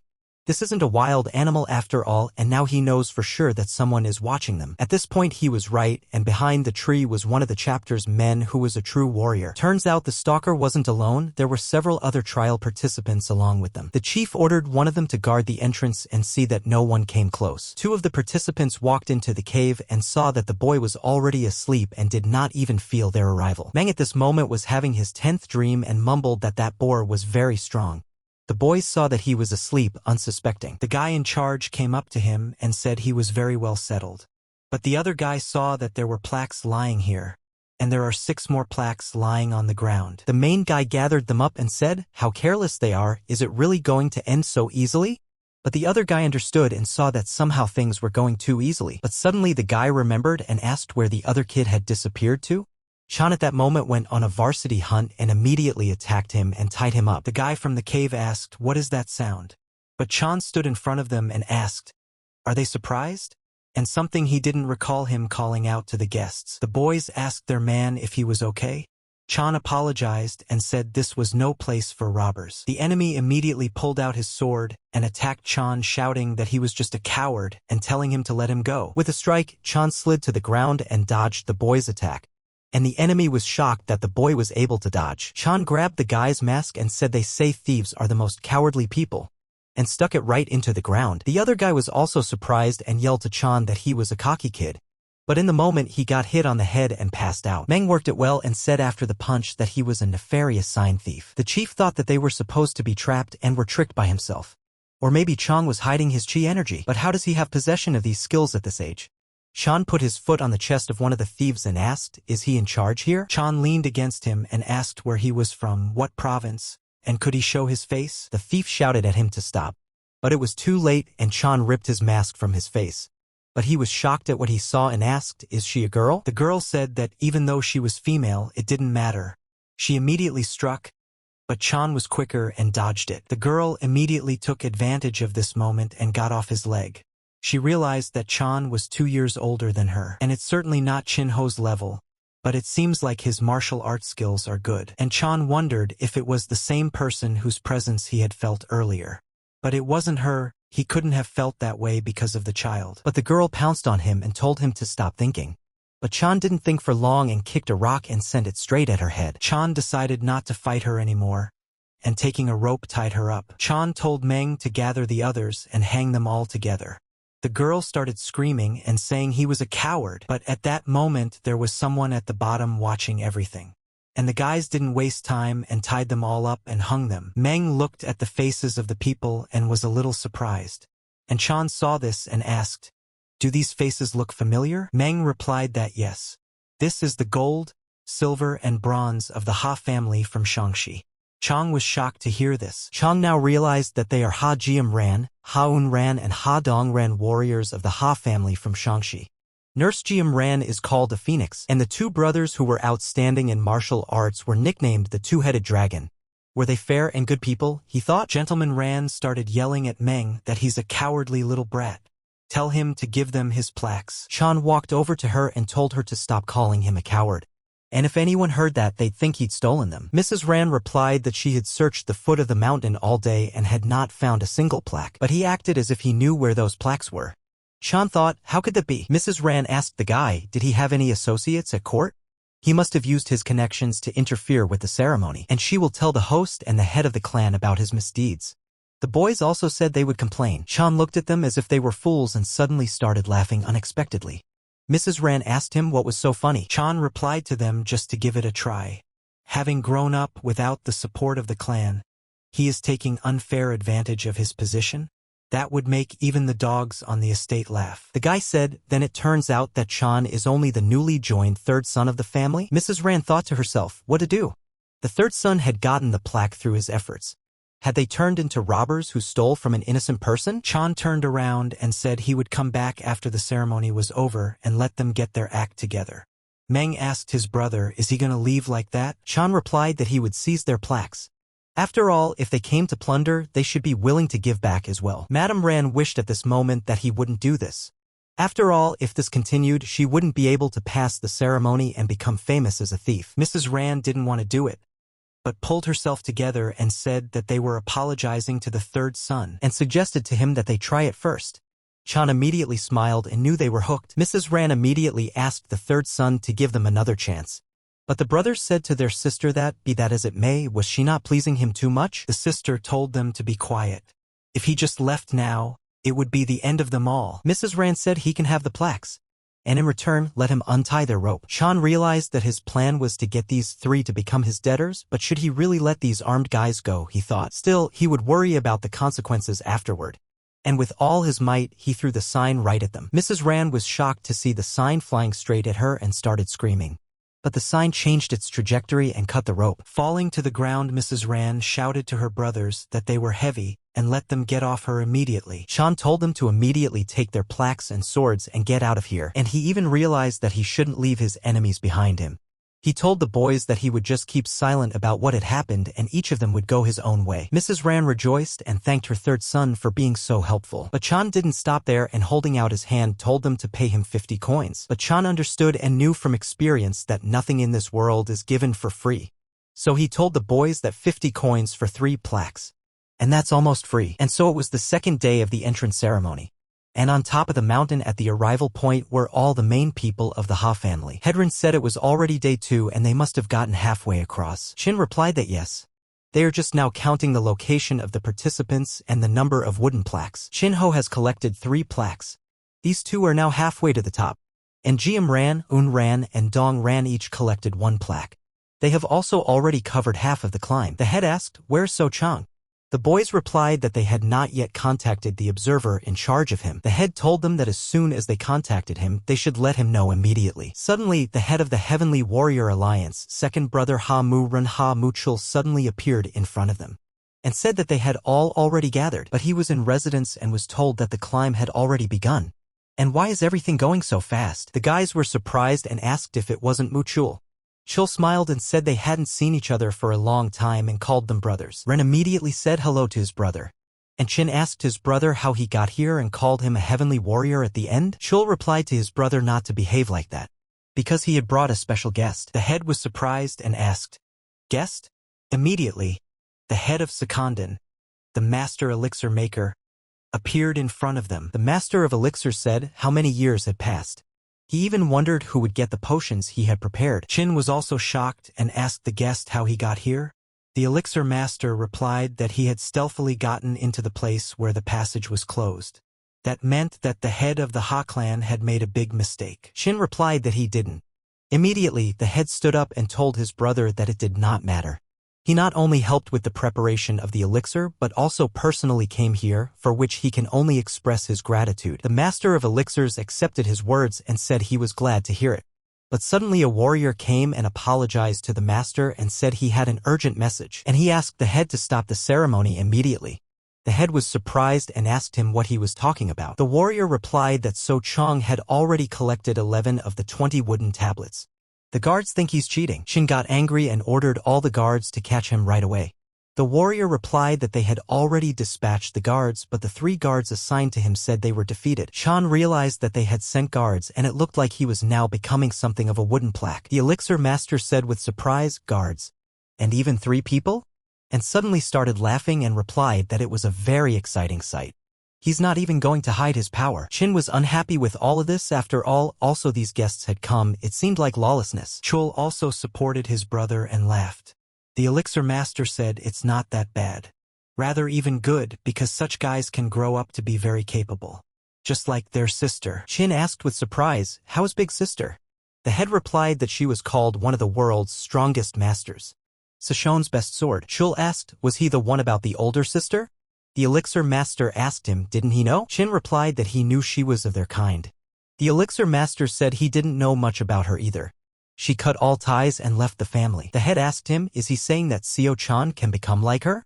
The elixir master replied that he doesn't know. Things can still change before he grows up. But there are still such people, those who survive and become great. And he told the warriors to watch carefully, for they might be watching the formation of a true master. At this moment, Chan was fighting with the warriors who were watching everything, and was even doing very well with them. The warrior was shocked by such power and couldn't believe it. After all, a person who had not attained Chihak could not possess such skills. And it turns out it's true that the 3 guards have been defeated. He can't be wrong at this point. The warrior decided to step aside a bit. And Chan thought he wanted to run away and asked where did he go? The warrior has decided to make an exit plan for himself, and now he will wait for Chan to stop beating him. And Chan was a little smarter and kicked the warrior right in the groin, screaming for a kick in the ass. The warrior was shocked and even let out a tear after such a blow. The warrior told him how dare he use such dirty tricks. Chan said that purely on a manly basis he understands his pain, but how about giving him his plaque and stop moaning already? The warrior replied that he could not believe that a child of the ruling party was using such obscene techniques. He would not give him his plaque. Chan said that this is said by a man defeated by such an obscene technique. Has he not felt this efficiency himself? The warrior replied that it was all because of his unfortunate position. There was no way that the guard, with his best efforts, would try again. Chan looked at the warrior and said he told him to try again, putting all his strength into it. Meng was watching everything at this moment and was behind the tree thinking about what his brother was doing. On the contrary, he was provoking the guard. The guard replied to the guy that even if he regretted it, he wouldn't know about it anymore. He immediately vanished from the battlefield. Meng was shocked that the guard had just disappeared. But that was it. The guard had used a decoy and was already attacking from behind. Meng started shouting that it was sudden. So this was the real strength of the guards. He immediately shouted to his brother that the enemy was from above. But Chan didn't even pay attention to him and already knew that the guard was attacking him from behind. The guard decided to go all out and attacked using his most effective technique. But Chan had been waiting for this moment and turned around a bit to use the heavenly distinction peerless warrior against him. The guard felt that his sword couldn't move. It was as if something invisible had blocked it. But suddenly in the same second, everything changed, and the attack came at him from above. He didn't even realize how that could be, and Chan had already applied the heavenly pressure of the peerless warrior at this moment and pinned him straight into the ground. The guard was badly hurt after such a blow and asked what was that? But when he opened his eyes, he saw the point of the sword in front of him. Chan asked, "Is that it now? Where are his plaques?" Here it was, the third day of the induction ceremony. Ho was still on the lookout and was screaming why there was nothing in this place. He knew that somewhere in this cleft there must be a plaque hidden. He knew that the original plan was for him to find the 11 plaques before anyone else, and go out to record his victory. But he decided he needed to put more effort into it. He needed to not only get them to join in and help him, but he needed to promise them the elixir as a prize. Because otherwise, when he would fight for the title of heir, the influence of their entire family would be undermined. Suddenly, all of a sudden, Ho saw a piece of wood in front of him and excitedly began to say that it was the 4th plaque. But suddenly someone right in front of his face grabbed the sign and took it away from Ho. It turned out to be Meng. He immediately said hello to brother Ho and apologized, but they would keep the plaque. Ho got angry when he saw them and started yelling that it was his sign. Tell them to bring it back immediately. Chan replied that it wasn't even signed, so why would it be his? And brother Ho remembers their argument, right? Ho realized that he couldn't give him that plaque. He must have it immediately. Ho tried hard and climbed to the top. Chan was surprised and asked his brother, "Did he climb so fast?" Ho replied that it was the first plaque he had been able to find. "Don't let your brother talk nonsense." Chan asked him why he was so angry about just one plaque. Wouldn't he be able to find more? I mean, they were hidden all over the mountain. He's got some kind of plan too, right? And he showed his bag of tokens. Ho was shocked to see all the signs in front of him. He couldn't believe it. And he realized that there were more than 10 of them. And he's only got 3 plaques. But he can't beat someone who's already collected half of the 20 plates. So the only thing left for him to do is to take them by force. Ho pulled out his sword and said he was challenging him to a fight. And if he won, he would take all the plaques. Chan looked up and asked, he still didn't understand anything? He had already said he couldn't beat him, and charged his magic fist to strike. Leaving a huge bruise on Ho's head, Chan said he had no chance of getting the plaques or winning. And now he's realized that. Also, until he turns 15, he's his slave. And don't forget the name tag. Ho couldn't stand it and told him to shut his mouth immediately. He would never obey a jerk like him. But Chan punched him again so hard that a second bump appeared and told him he deserved it. Suddenly, Meng told brother Chan that here it is, the top of the mountain, the point of their destination. Chan replied that it was a little early, but that would be the end of their opening ceremony. But suddenly a guy flew in front of him and got hit with enough force to stop a train. After the explosion, Chan wondered what it was. It looked like a man flew past him, but Meng noticed everything and told brother Chan that a man had just flown by. It's Jiamran. It's the eldest sister of the 3. But suddenly a man came out of the woods and said that he had miscalculated again and hit too hard. But when he is agitated, he loses control of himself without realizing it. The boys were shocked and didn't realize who he was, for they couldn't see his face because of the shadows. Chang immediately took up his blade and asked who he was and let him show himself immediately. So Chul came out of the woods and told them to be quiet. He's not going to kill him. He just can't believe he just got those plaques for nothing. When Ho saw his uncle, he became like a dandelion and asked him why he was here. And Chan was shocked that his brother said he was the uncle, and the only brother of the head of Ha Mu Qing's family. And then he remembered that there was another one. It was Mu Chul, the third brother who died during the mission, but he died shortly after they met, so he couldn't remember him. It turns out he got to a time when he was still alive. Chul says he doesn't think this girl can stand up. He's not going to challenge him like she did, is he? Chan was thinking at this point, what was Chul doing here? And decided to ask him, what kind of challenge is he talking about? Chul replied that of course it was about the battle to get his plaques, and suggested to the guy to cheer him up, and if Chan exceeds his expectations, he'll give him all the plaques. Ho asked his uncle in any quantity. Ho immediately decided to give it a try and told his uncle that he was challenging him to a fight, and immediately attacked him, telling him to watch closely. They call him a born genius for his skill. Ho thought he would take 10 plaques, but Ha-So-Chan definitely has more plaques than him. But Chul didn't even bother to move away and dodge the attacks. He just grabbed Ho's sword with 2 fingers at the last moment. Chul told the guy that his ego made his mind clouded, and he completely failed to see the strength of his opponent and let him forget himself and take a wider view of the world. That would be the beginning for him. At that moment, Ho felt that his knife was not moving, but Chul didn't bother with him for long and waved his hand and tossed him aside like a sack of potatoes. Chan turned around and said, how can one be so reckless in such a state? They already have a lot of signs, and told Meng to head upstairs, but Chul used his strength and shouted at the top of his voice that no. And he has no choice after being offered the fight. He placed his palm right on Chan's chest and applied a sound wave, sending him off into the distance. Chan didn't even expect this turn of events, for the force of the blow was so strong that he didn't even have time to see. Meng asked the guy what he was doing. It's not like Chan challenged him. Chul replied that, in truth, it was just an excuse. Chul turns to Chan and says that he's matured so much in such a short time. So much so that he doubts this isn't some kind of trick, and he doesn't think it makes sense, but his father wants to see with his own eyes what he can do. Chan thought over his words to see what he was capable of. At this time, the head was on the cliff watching everything. Chul pulled out his blade and told Chan that if he didn't show them all his skill now, he would be branded a coward for deceiving them, and raising his sword told his nephew that they were about to begin. He struck hard, but Chang managed to dodge and stepped aside. Chan realized that no matter how rude his father was, everything had boundaries. Since he was so curious, he could just ask. And as soon as he increased the distance, Chul was a little surprised and asked, didn't he want to fight him? Chang felt that this technique was too fast. He immediately used his sword to repel his uncle's attack, but the force was considerably high. Chul was surprised too and said he didn't think his nephew could stop his punch. And Chan realized that as long as his uncle was advancing, he wouldn't be able to keep his distance. He must find a convenient opportunity during the melee. But suddenly the system said that a new martial art had been discovered, and now a recording is on its way. Chul continued to throw his blows and said that he was the one doing it. Where was his strength with which he had defeated the 4 guards? Chan decided that he was tired of defending himself and it was time to strike back. Immediately after these words, he repelled his uncle's attack. Chul was shocked that the boy had managed to do that, and Chan said he would show him now. However, this was the first time he had used it on a human, and he didn't vouch for the result, and applied his heavenly pressure of the peerless warrior. The force of the punch was also considerably high that Chul couldn't even resist it and rolled backwards. But this is the first time he's seen such a technique.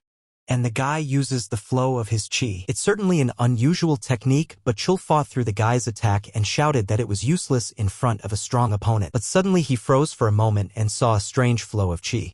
And now Chan was gathering energy at the tip of his sword. Chang said at this moment, his third technique, heaven-piercing incomparable warrior heavenly technique, released such a strong and huge flow of chi, it swept away everything nearby in its wake. Chan realized that he had only taken a few hits, but his body was completely exhausted, and he almost didn't attack him as expected from the head of the alliance. Jang said it was all just due to his luck. Chul suddenly came out of the smoke and asked the guy, did he try to kill his uncle? The boy realized that as he thought he could not be defeated by such a simple technique.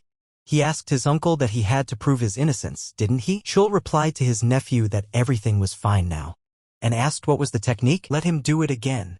At this moment, Chul was ecstatic at what he saw and couldn't calm down. Chan felt that it was too much for him. His body was exhausted. He couldn't even move. Chan told uncle that his body is not capable of doing that right now, after the entrance ceremony is over. But Chul replied that it was somewhat difficult. He was already exhausted after all. If he exhausted himself to death, could he take a look at it? Chul decided he wasn't going to leave it at that and continued to attack. And Chan saw that he couldn't keep up with him in time. And is it possible to be even faster, he thought. Chul at this moment had already raised his blade and said that if he used this technique again, he would really die. But Chul suddenly saw a moment with his eyes, and suddenly a sword came down right in front of them. Chang asked in surprise, the sword? Suddenly, the elixir master appeared and told Chul to stop and asked him if he was going to kill his nephew. Chul turned around and was also surprised that the teacher had come in person. Chang didn't realize at this moment. Who was he? And who could Mu Chul call a teacher? The elixir master said that when he gets curious, he forgets to watch his backside. His character hasn't changed a bit, and the case seemed serious, so he decided to intervene.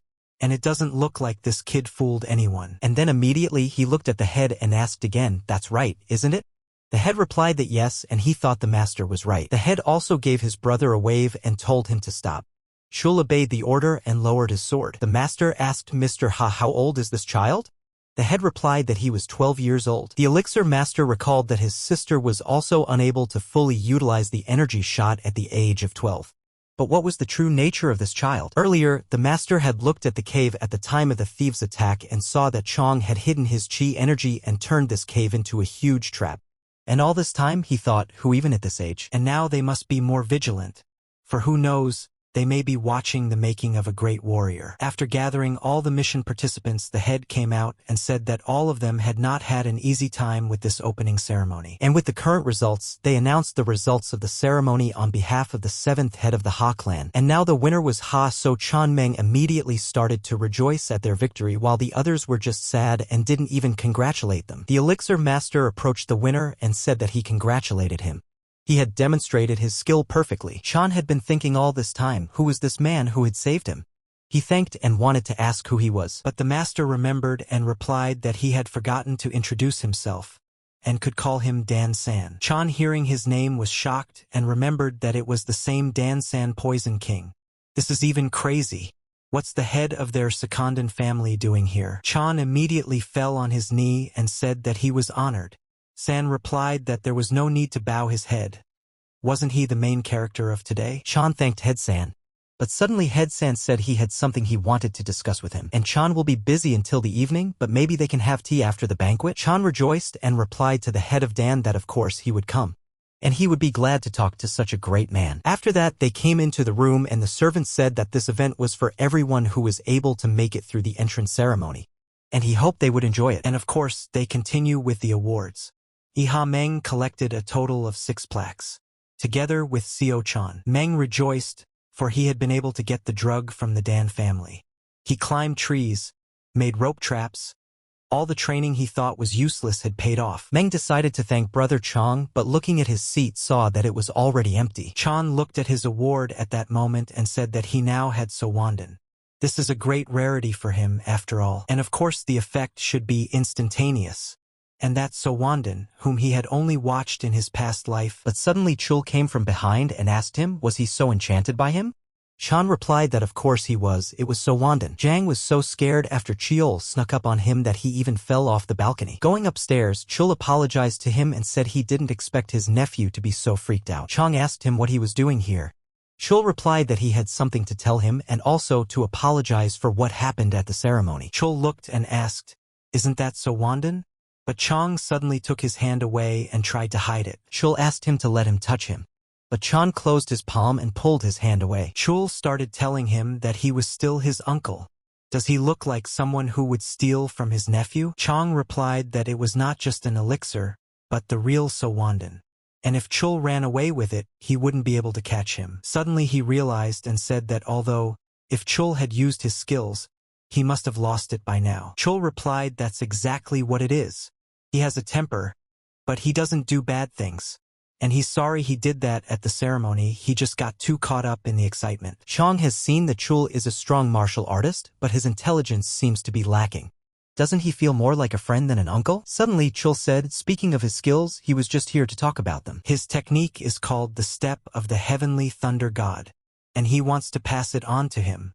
Chan was surprised and asked, is his uncle passing the Step of the Heavenly Thunder God to him? Chul replied that it was also a first for him.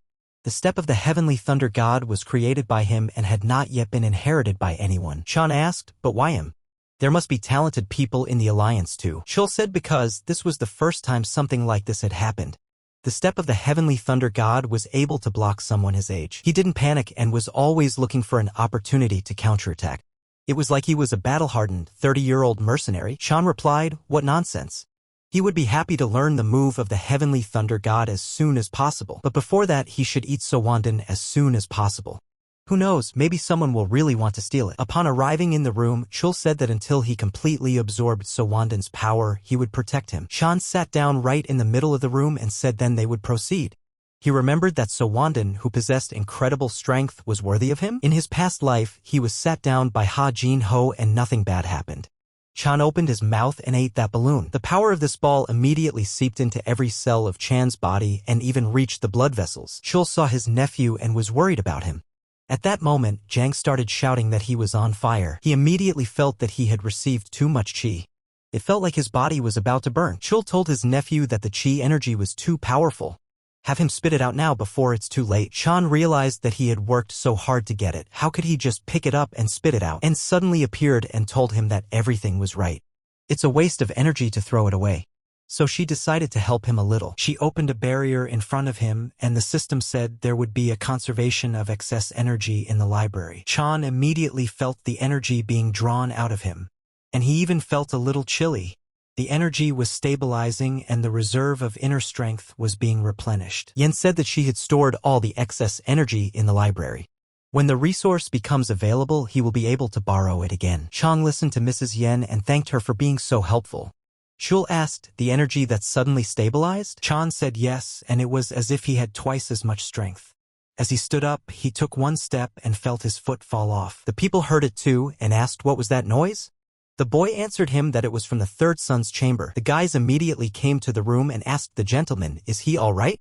Chul was laughing at that moment at what had happened, and he said that Sowanden's magical properties could do many things. After all, he broke the roof of the house with his head. Chan got sick of it all and started yelling at them to stop laughing and get him out of here. Chang asked his uncle if he would pass on the knowledge here. Chul replied that yes, the techniques should be taught in the training room. There's also no ceiling and nothing to bang your head against. Chan told him to stop talking about that already. Chul says before they start, he has a question. What does he think about the step of the heavenly thunder god? Chan responded that the practical application of knowledge allows for incredibly fast movement. Chul asked, that was only part of the answer, wasn't it? If it was just about speed, he would have called it something else. Chul picked up a small stone from the floor, and by letting his power flow through it, he made the stone start to sparkle and move faster. Chul said a martial art with infinite acceleration. This is the heavenly god of thunder, and it has both advantages and disadvantages. If you keep accelerating, this will happen. And he showed how the stone jumped out of his palm with great speed. Chul told the guy that when he speeds up, at one point he might stop controlling himself. This is true even for him who created the technique. If you get caught up in the excitement of speed, it's over. Let him mean it. Chan replied that yes. Chul got excited and said they could start with the basics. And let him repeat the movements they show him. Through the unity of heaven, earth and man, the step of the heavenly god of thunder takes its foundation in the smooth flow of qi energy. Let him not control himself with the power of his mind, just let his body act on its own. Chiol saw that Chang was absorbing the new knowledge like a sponge. That's what it's like to have a student. And if Chang still owned Dantian, no, even if they had met a few months ago, the difference would be enormous. Chiol showed everything and said that this is the basic principle and technology. Does the nephew understand? Chan replied, yes. He understood everything. Chul looked and told the student that he was a very fast learner.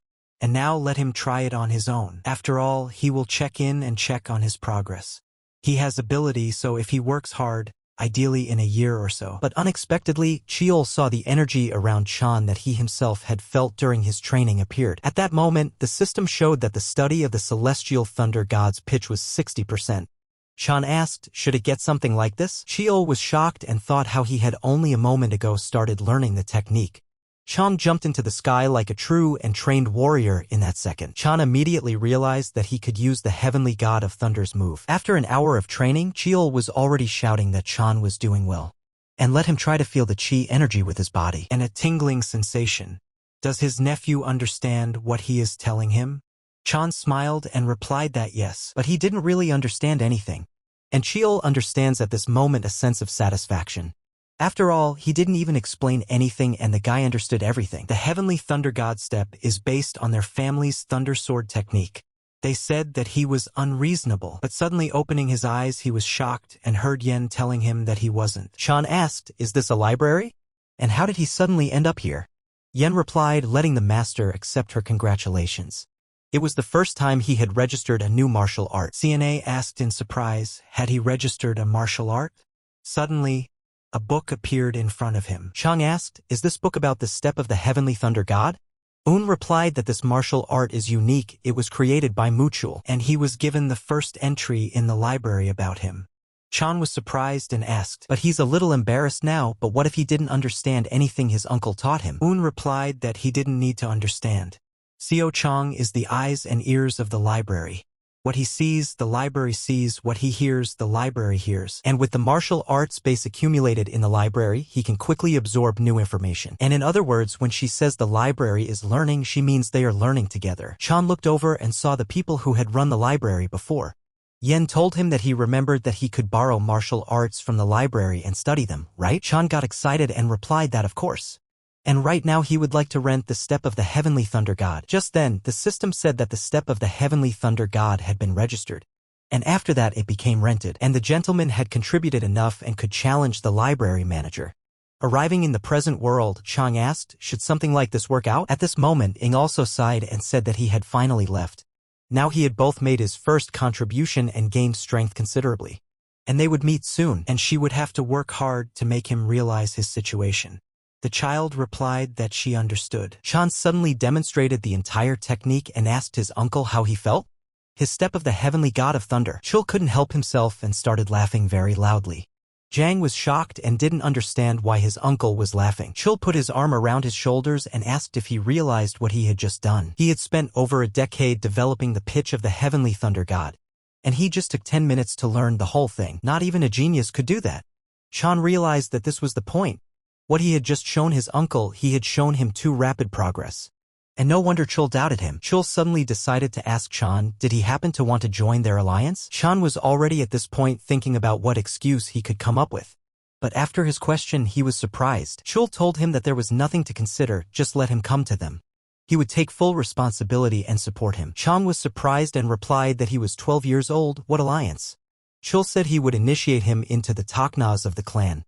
And an elixir. That's right, he'll give him the elixir. Chan realized that it was the same as during the ceremony. If he joins the alliance now without hesitation, there will be restrictions placed on his actions. However, if he rejects it as he did last time, he may grab a gun. But suddenly Sang came in and told Chul to stop.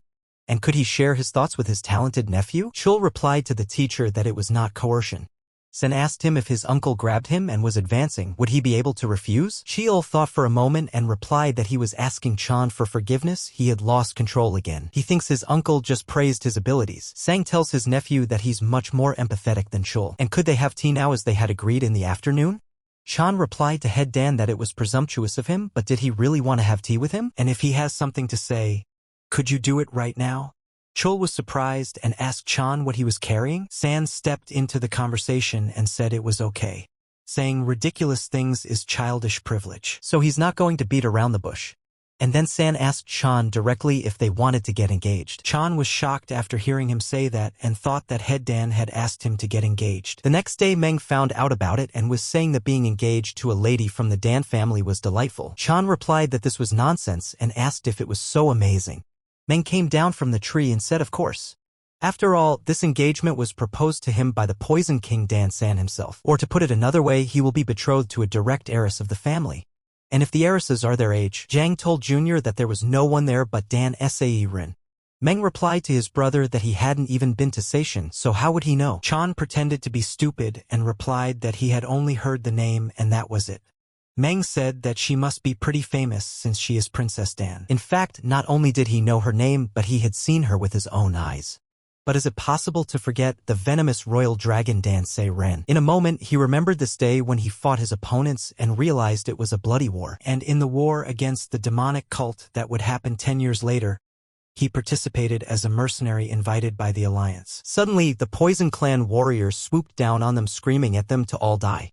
And these were mercenaries hired by the pariah. But Chan was very angry that day, and by setting his sword up, he repelled the Poison Clan's attack. But he didn't finish anything at this point. Waving his sword, he slashed the belly of the Poison Clan warrior. Suddenly, one of the warriors shouted that they were pushing the front line.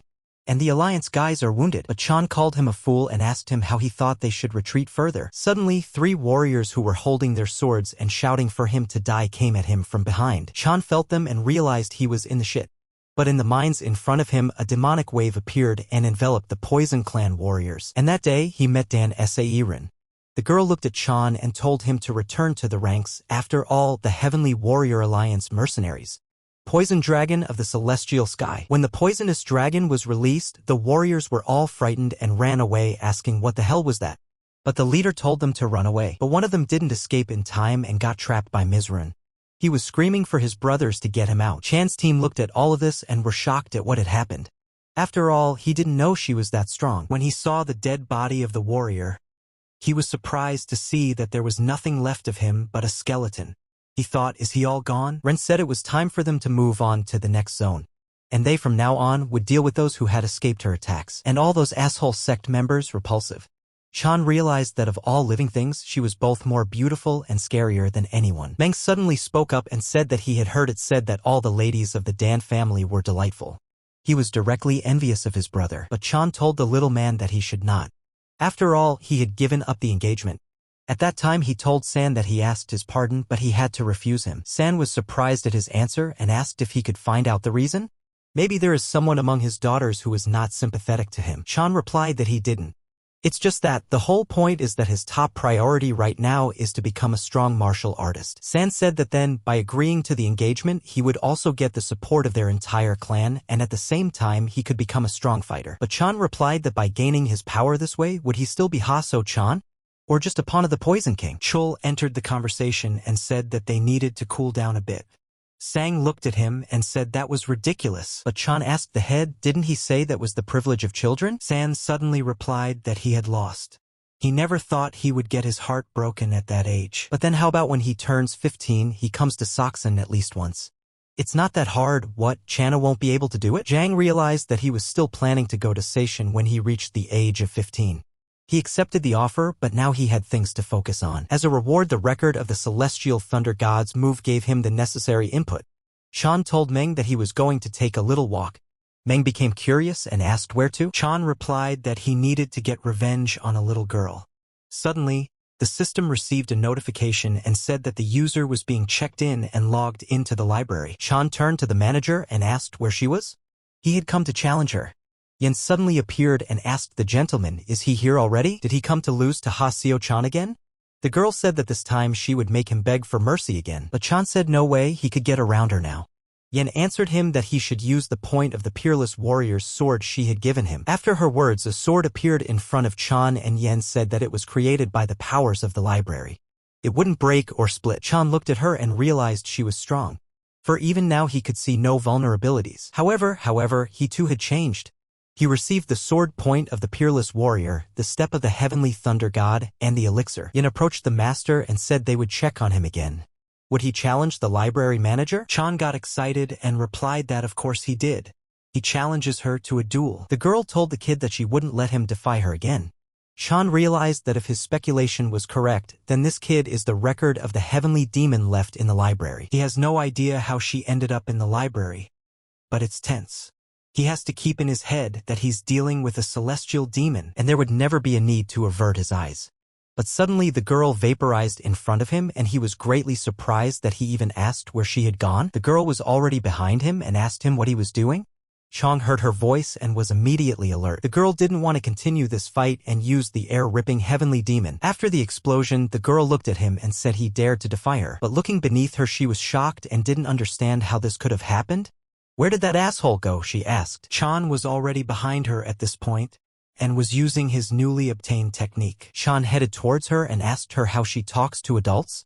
He'd be a total loser if he got it from her. The guy waved his sword and shouted that he had used the peerless attack she should get. But the girl was not confused and kicked her foot and said that she had applied the heavenly demon overwhelming step. But Chan was a little shocked by her technique. That there was a shell above them that was about to explode. Yen looked at them and seeing the explosion said that fireworks, is that what she thought it was? The girl asked her opponent, did he not falter? Was it really his unique instant blocking ability? But if the guy decided to act like that, is he really all dead? Let him get up and fight for real if he's not a coward. Chan realized that if it wasn't for the bibliotheca, he would have been destroyed by now. What kind of technique did she have, he thought. But all of a sudden Yen came over and slammed her fist on the girl's head and asked her what she was doing. They're on a trial. The girl asked the mistress why she was climbing. Yen replied that it was after all a divine sacred fire attack. She secretly studied the library. Chan heard everything and thought of the divine sacred fire attack as well. And could it really be a technique of the Sacred Fire School? And from the Sacred Fire School, 2 techniques were secretly passed down. One of them symbolized the power of the heavenly demon is the heavenly demon divine attack. The other, however, referred to their fanatical devotion to fire, this divine attack of sacred fire. And it was also said that to become the head of the Sacred Fire School, one needed to possess both of them. And even the head of the Sacred Fire School possessing the power of a heavenly demon, 2 of these powers was showing its true colors by combining them. This technique was so powerful that once it was used, one could lose everything in front of them. And the flame burning the sky was the heavenly demon of the Sacred Fire School. She was able to combine the 2 techniques in this child's body. But what era is this little celestial demon from, he thought. And now it turns out the celestial demon left his memories in the library. But in a moment he realized that these 2 were very much alike, and were they really 2 elements of this technique? The next morning Chin was greatly surprised and went to the head. But the head immediately told him to call Chul now. Looking at the message, he asked what was going on in the alliance. After all, this is a very unexpected message for them. Ing told the girl that she would confiscate the divine sacred fire attack anyway, and pulled it out of the child's body. The girl screamed at her to bring her back. And what's wrong with a follower of the sacred fire craving a flame? Yen replied that those were powers that a 7-year-old shouldn't have. Zhang asked, what about the current manager Hua Yong? Heavenly Demon Divine Attack and Heavenly Demon Sacred Fire, couldn't they use both martial arts? And if his thoughts are right now, Lady Hua Yun. But or could she still call herself a heavenly demon? Yen replied to the gentleman that he was observant.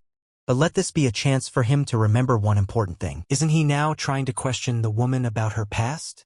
But Chan asked, why would she even want a younger alter ego? Why not come out against him directly? Yen replied that because if she came out against him, she couldn't fight him even as a joke. Chang was shocked to hear her words and fell silent.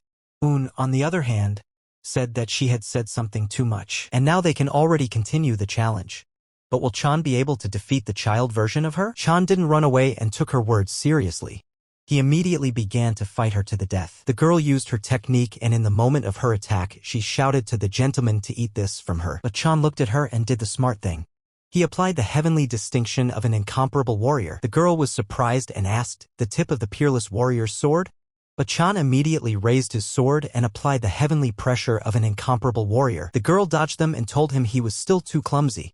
That way he couldn't beat her. Chan was shocked and replied that even after such blows, her voice didn't waver, and decided to apply heaven piercing and filled the shell in front of his face to send it straight into her. But he saw that she came very close to him and used the peerless warrior. But the girl was smarter than him and shattered his attack with a kick. Chan asked her how she was able to dodge, but suddenly he saw that he couldn't see her in front of him, and in a moment he got hit right in the head. After the big bang, she asked him, is that it? He was learning both and she looked forward to it, but he's so weak. And now she noticed that nothing had changed since he first came to the library. Chan was shocked to hear that he hadn't changed. The girl clenched her fist and asked the guy, was he the one who called her a little kid? And now it was her turn again. Raising her fist to the sky, she told him not to even move and stand still. Yen had been watching the lords battle the entire time and didn't even want to get involved in the whole thing. But suddenly the past owner of the library showed up and told her to be lenient. Like if she doesn't say anything to him and just keeps beating him up, he'll figure it out on his own. And she's what, backing off? Yen asked him if he was dissatisfied. The man replied that he was not at all because the trial depended entirely on the wishes of the manager. And he's just wondering right now if he can do it right. Because the first floor test is really hard. He didn't change himself. The only thing that increased was his strength thanks to the library. Only when he realized this could he take the true power of the library and grow. And realizing your powerlessness and admitting defeat is the goal of the first floor test. However, this guy was so weak before he entered the library. Would it be difficult for him to let go of his strong self? And why was she still so nice to him? And didn't that crazy man just hit her now? Yen replied that it's all because Chan is handsome and kind to her. The man didn't expect it and asked why? Compared to these guys, he's a choker. Yen wouldn't listen to him and told him to stop before she made him shut up. And of course, that's not the only reason. All of the stewards came to the library as strong warriors. They had to pass her test with memories overwhelming them with power. And he's not interested? In the heat of battle, Chan asked what decision would the library make regarding someone who was certain of his helplessness. The girl replied that even in the testing arena, internal chi is not infinite. And if he continued like this, he wouldn't survive. Chan realized too that he couldn't run away without end.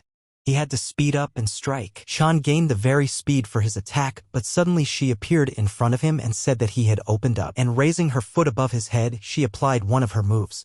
And Chan couldn't dodge and fell to the ground. But suddenly the girl was surprised and asked, "Is there more to come?"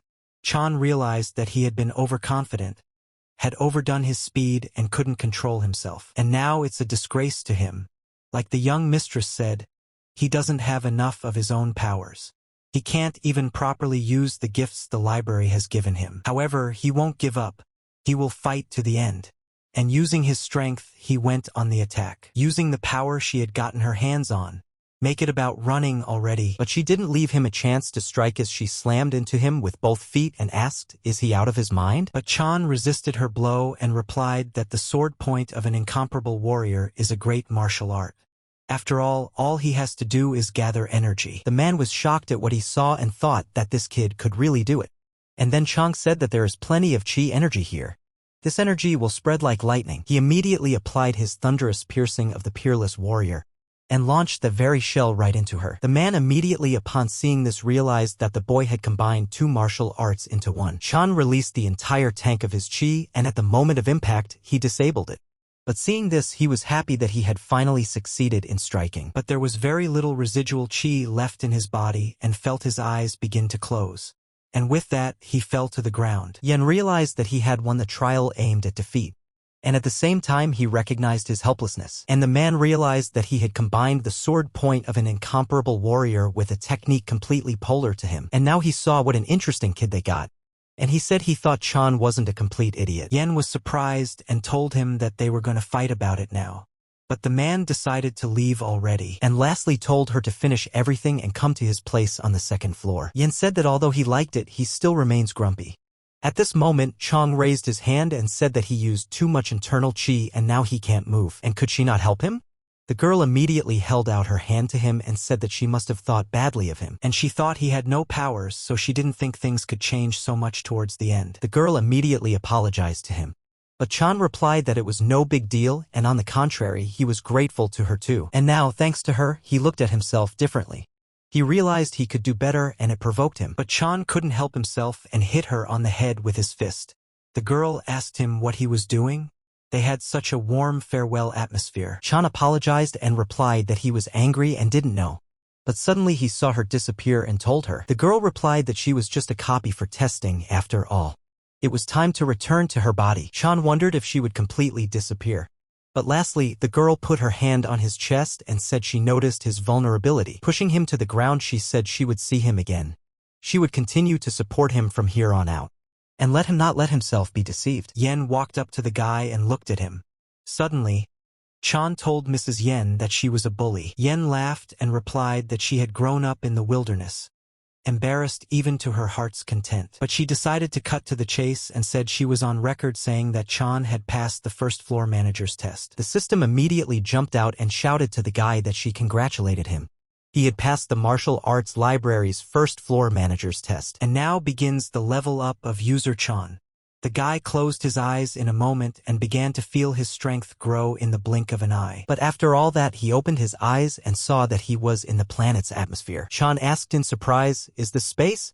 But the system replied that a user-level check was in progress. Suddenly a shell of fire appeared near him. He immediately noticed it and saw the fire spread through the space. And now a mystical space in which 6 energies arose. And Seo Chang felt them. If one follows their light, one can reach the desired level. However, he was already feeling it. He realized that he didn't have enough skills yet. All of a sudden, the system said that the promotion check is complete. And Ha Seo Jang's rating has been changed.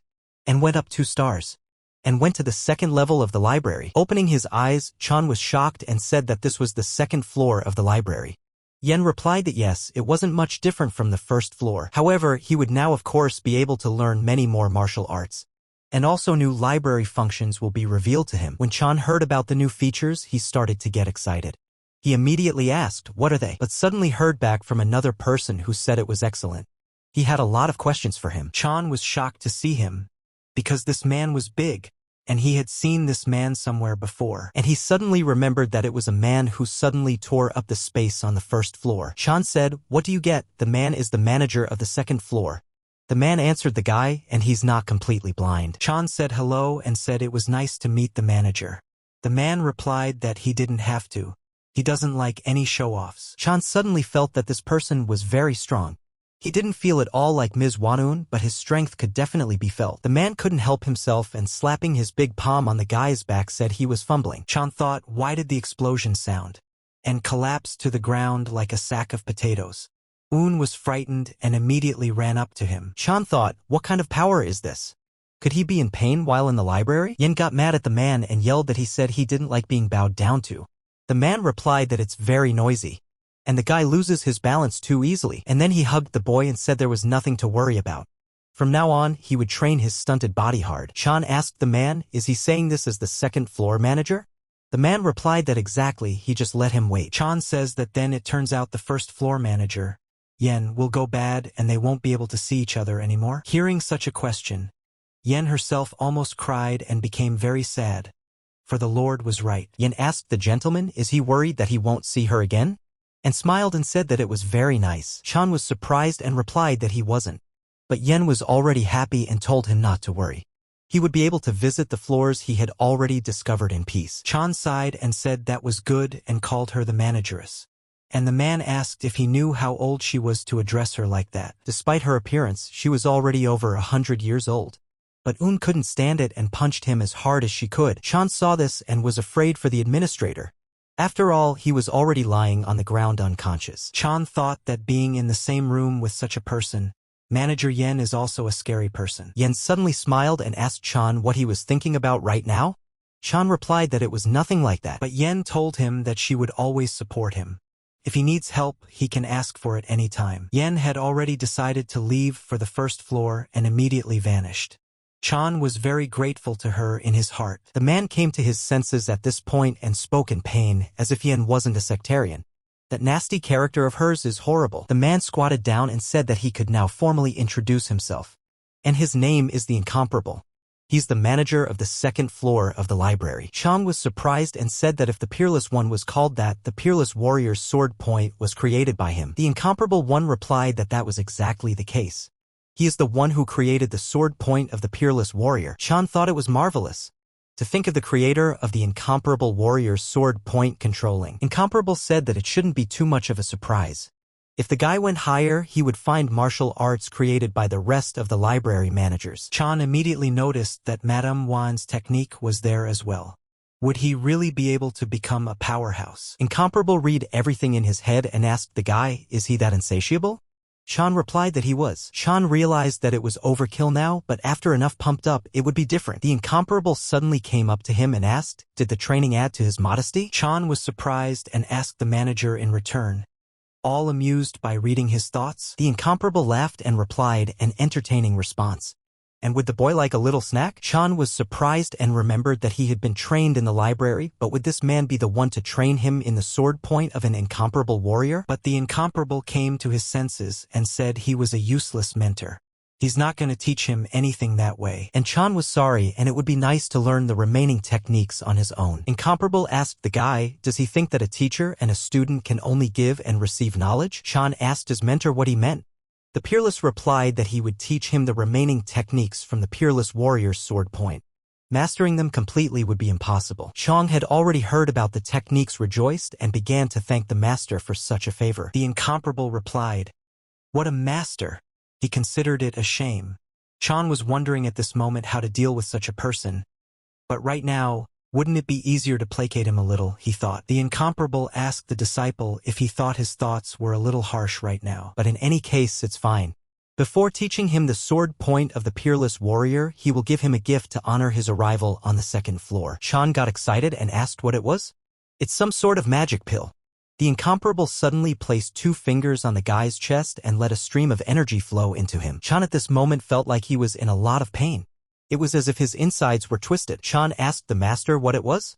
But the incomparable one didn't stop and stuck his fingers in even deeper. Chan realized in a moment what the master wanted to do and shouted that it was innate chi. The incomparable replied that here was his greeting on the second floor. Chan had obtained enough innate chi and became much stronger than before.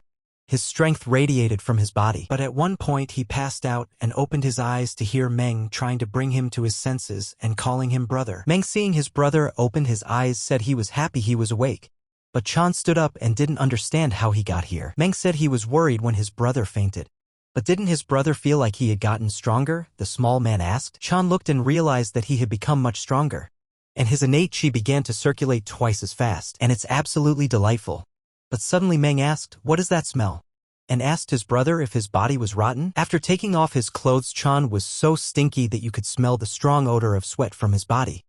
Meng covered his nose and told his brother that he was dirty and stank. Chan felt his energy usage become easier and body waste products were now being expelled from his body. And the benefit of being on the second floor really changes it for the better. And then the incomparable one said, "Maybe it is. Change for the better is not that easy." Chan heard the master's voice and was a little surprised. And shouted to him, "How could it be?" At that moment, Chul came to the alliance and asked the head, "What is he talking about?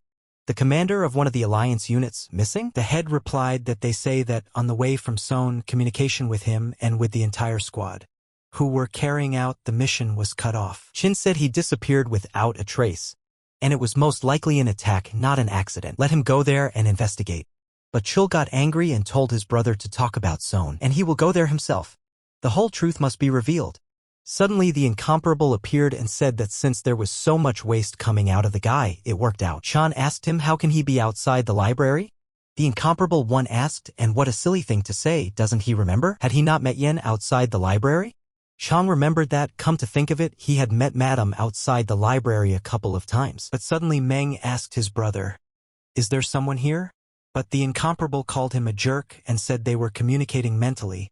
No need to say it out loud at all. Chan decided to correct this and replied that Chickbee, there's nothing here. And he's going to go to the water and wash up. Arriving at the Lake Chang asked the master, "The gift from the second floor of the library isn't actually a transformation?" The incomparable replied that of course not. What does he even mean by that word? Chan replied that he had heard that the body can change to better accept martial arts. The master asked, "So what of it? Did anything change for the better?" Chang replied that of course it had. Inner chi had never circulated as easily as it did now. Master asked, "Is it innate chi? Do people use internal chi for martial arts?" The metamorphosis itself lies in the concept, based on internal energy and dantian. If the change happened, all of his body's problems would evaporate and he would have a dantian. Chan thought, what if this really did happen to him one day and he could still do it? Master said that he had just improved the circulation of his chi. In other words, there was only a partial change. And that's the end of the explanation. From tomorrow, they'll start training. And let Chan be ready for anything. Chan was happy and replied that it would be done. Suddenly Chan asked the master, how long does he plan to stay here? Master asked, is he in the way? But the master understood and said it was a little uncomfortable to have someone behind him, but the guy should understand him too. For the first time in 100 years, he had a chance to look at the world. Chan immediately said that Mrs. Ng wasn't like that when she came out of the library. The master replied that if we talk about the Yen girl, she is by nature a fan of sitting in a corner somewhere. And even when she was alive, she locked herself in the house and wouldn't come out. But Yun came out immediately and smacked him on the head and said, when did he see her when she was alive? Yen started laughing and said she could do that without even going outside. Chan was surprised too and now understood everything. Master asked her, did she keep doing that? Couldn't he have just as easily struck, also popping out of nowhere? Yen asked him back, hadn't he failed her test 100 years ago? Or had he been hit on the head so hard that he had even forgotten about his failure? The master got angry and had already decided to do battle with her. But Chan saw this and told them to calm down, but suddenly a barrier suddenly appeared in front of them. And all three of them were shocked by this, and Yen said it was again. Jang said it was definitely his uncle Ha Chul. The boy caught up with his uncle and asked him where he was rushing to. Going down to the house, Chan said this is the direction. Is he going back to the alliance? Chul replied that yes and apologizes. He almost left without saying anything to him. Chang asked why the rush, had something happened? Chul replied that in saying that, his alliance unit had disappeared without a trace. And according to his brother, someone might have attacked them during the mission. They're really important to him as family. And if they're alive, he has an obligation to save them. If not, and clenching his fist, he became very angry and did not control himself. But Chan saw this and turned to him. But Chul comes to his senses and says they're breaking up, and he tells him such a depressing story. Chul told him to take care of himself and train hard.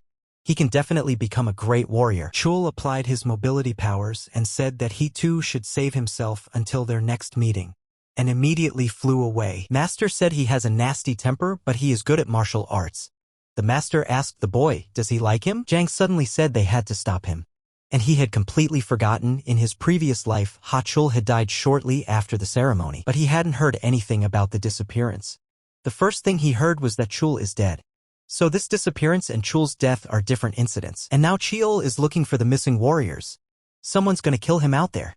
And if they don't stop him right now, Master asked the guy, is he gonna save him? Why would he do that?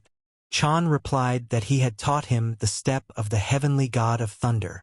He was acting for his benefit. Master said that he could partially interact with his memories through the library. Wasn't he a man who had no attachment to the Ha clan? Why was he suddenly so eager to save him?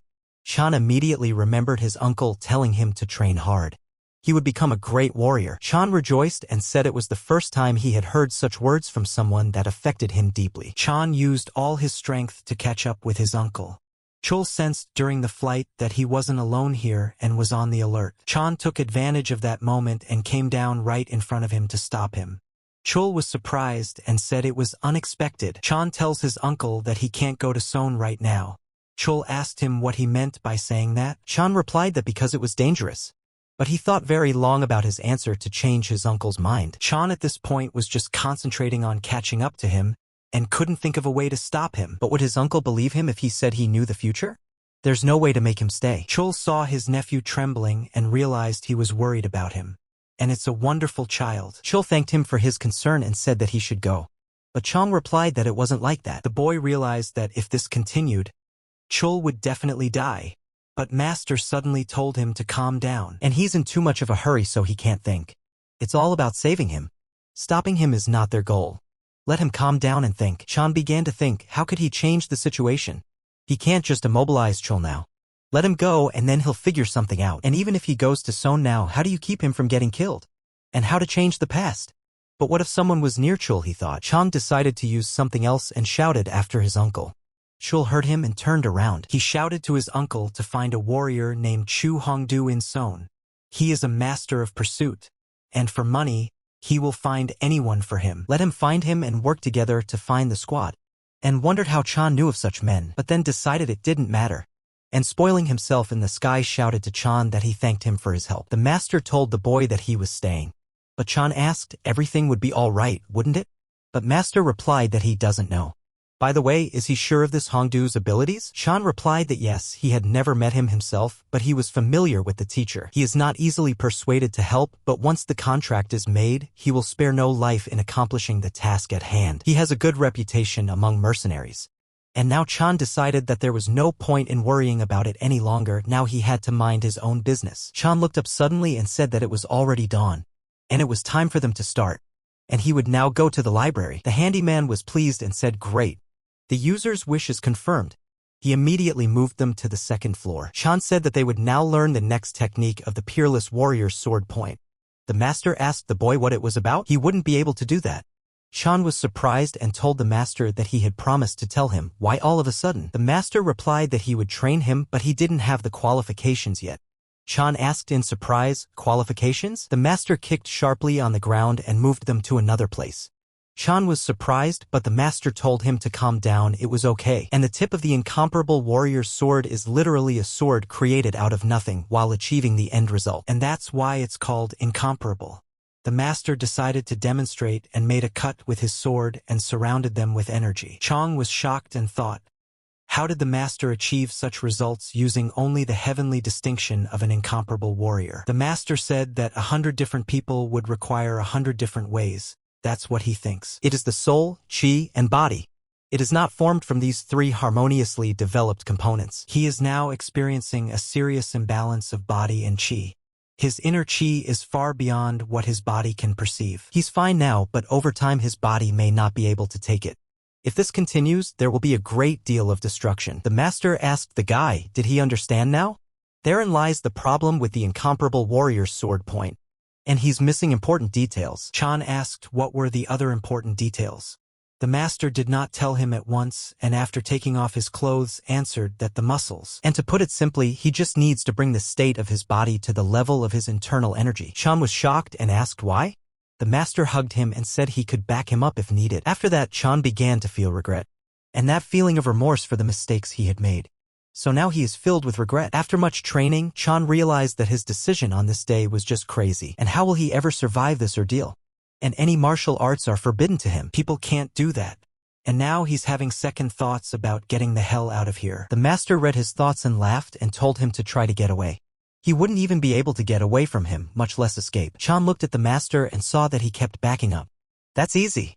Suddenly we came in and told the master it was time to add weight. And is everything okay? Chan asked him if he added as much as Yui thought he would. Would he get mad at him? We replied that the master would get angry if he didn't add weight. And hadn't he asked him not to even listen to his pleas for mercy? Putting another 8 pounds on his hands, he apologized. And the master just needs to be patient a little longer. Chan was already at his limit and said that it was possible to die. But the master told him not to worry about it. He had calculated everything in such a way that Chan could not die. We told the master to get ready immediately. Chan tried to resist and realized he had to. Chan fell to the ground and threw all the weights away. But the pain was so unbearable that he even screamed at the top of his voice. We started clapping and told the master that it had been a long time, and he did a very good job. But the master asked the lad, and what special thing had he done? Is he going to get up? Cleaning up is part of the training too. Chan thought that if the master let him go, Wui's guard would clean up the mess. The master asked the lad, is his guard his own servant? Does he want to make the older man work for him? Chan replied that their age difference was not that great. The master was surprised and asked him why he was so quick to answer. Chan yelled at the master for being too noisy.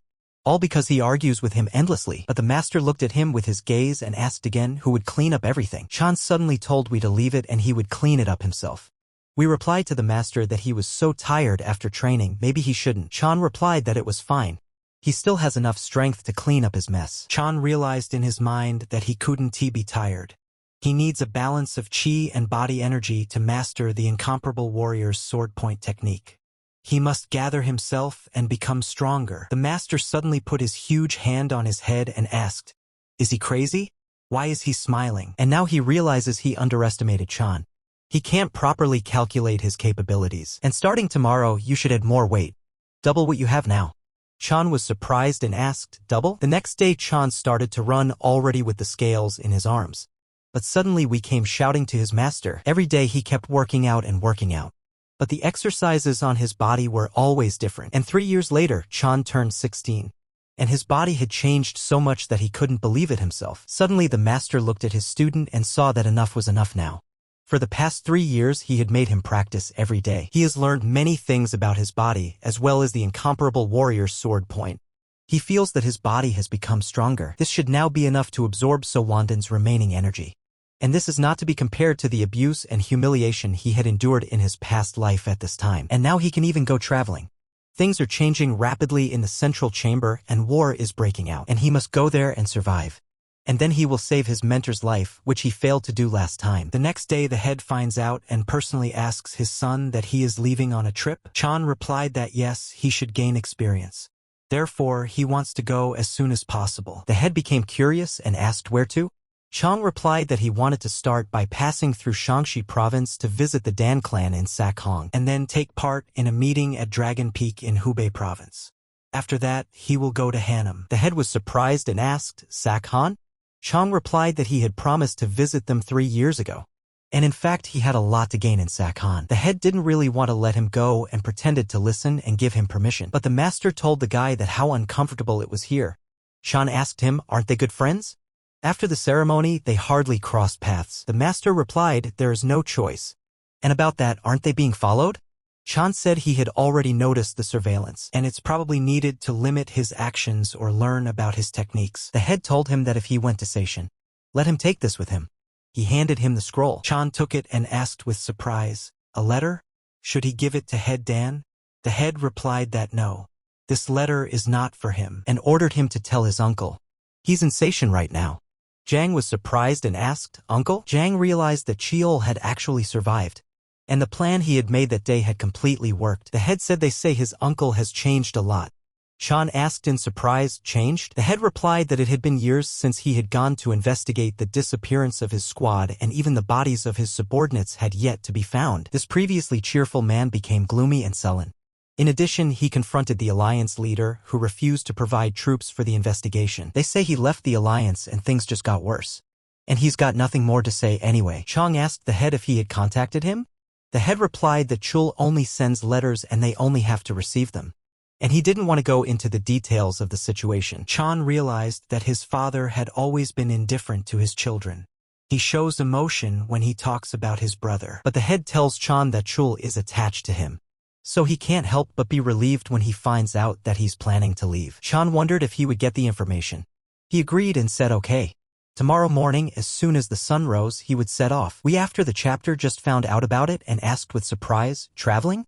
Chan replied that he had already gotten permission from the chapter. They leave tomorrow morning and let him start packing. But we rejoiced and said he will get everything ready right away. Chang sat back in his chair and thought that he would have to stop by Seishan first. And perhaps meet the head of the Dan clan. And then he remembered how San had offered him betrothal to her daughter.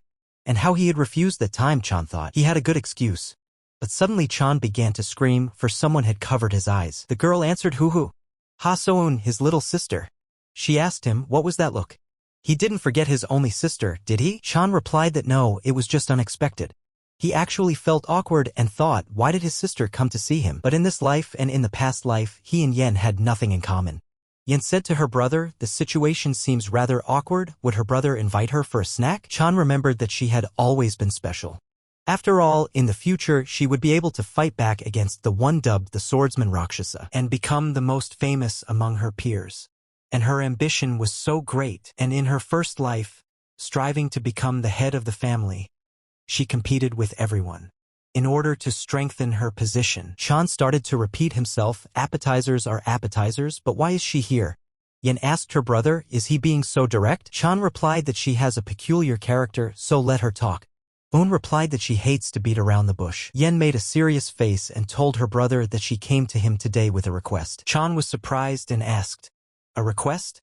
If she wants to ask to support her in the battle for the throne. But Yen interrupted him and said that's not what she meant. Yen said she's the head of the Golden Five. That's why she wants to cure her grandfather.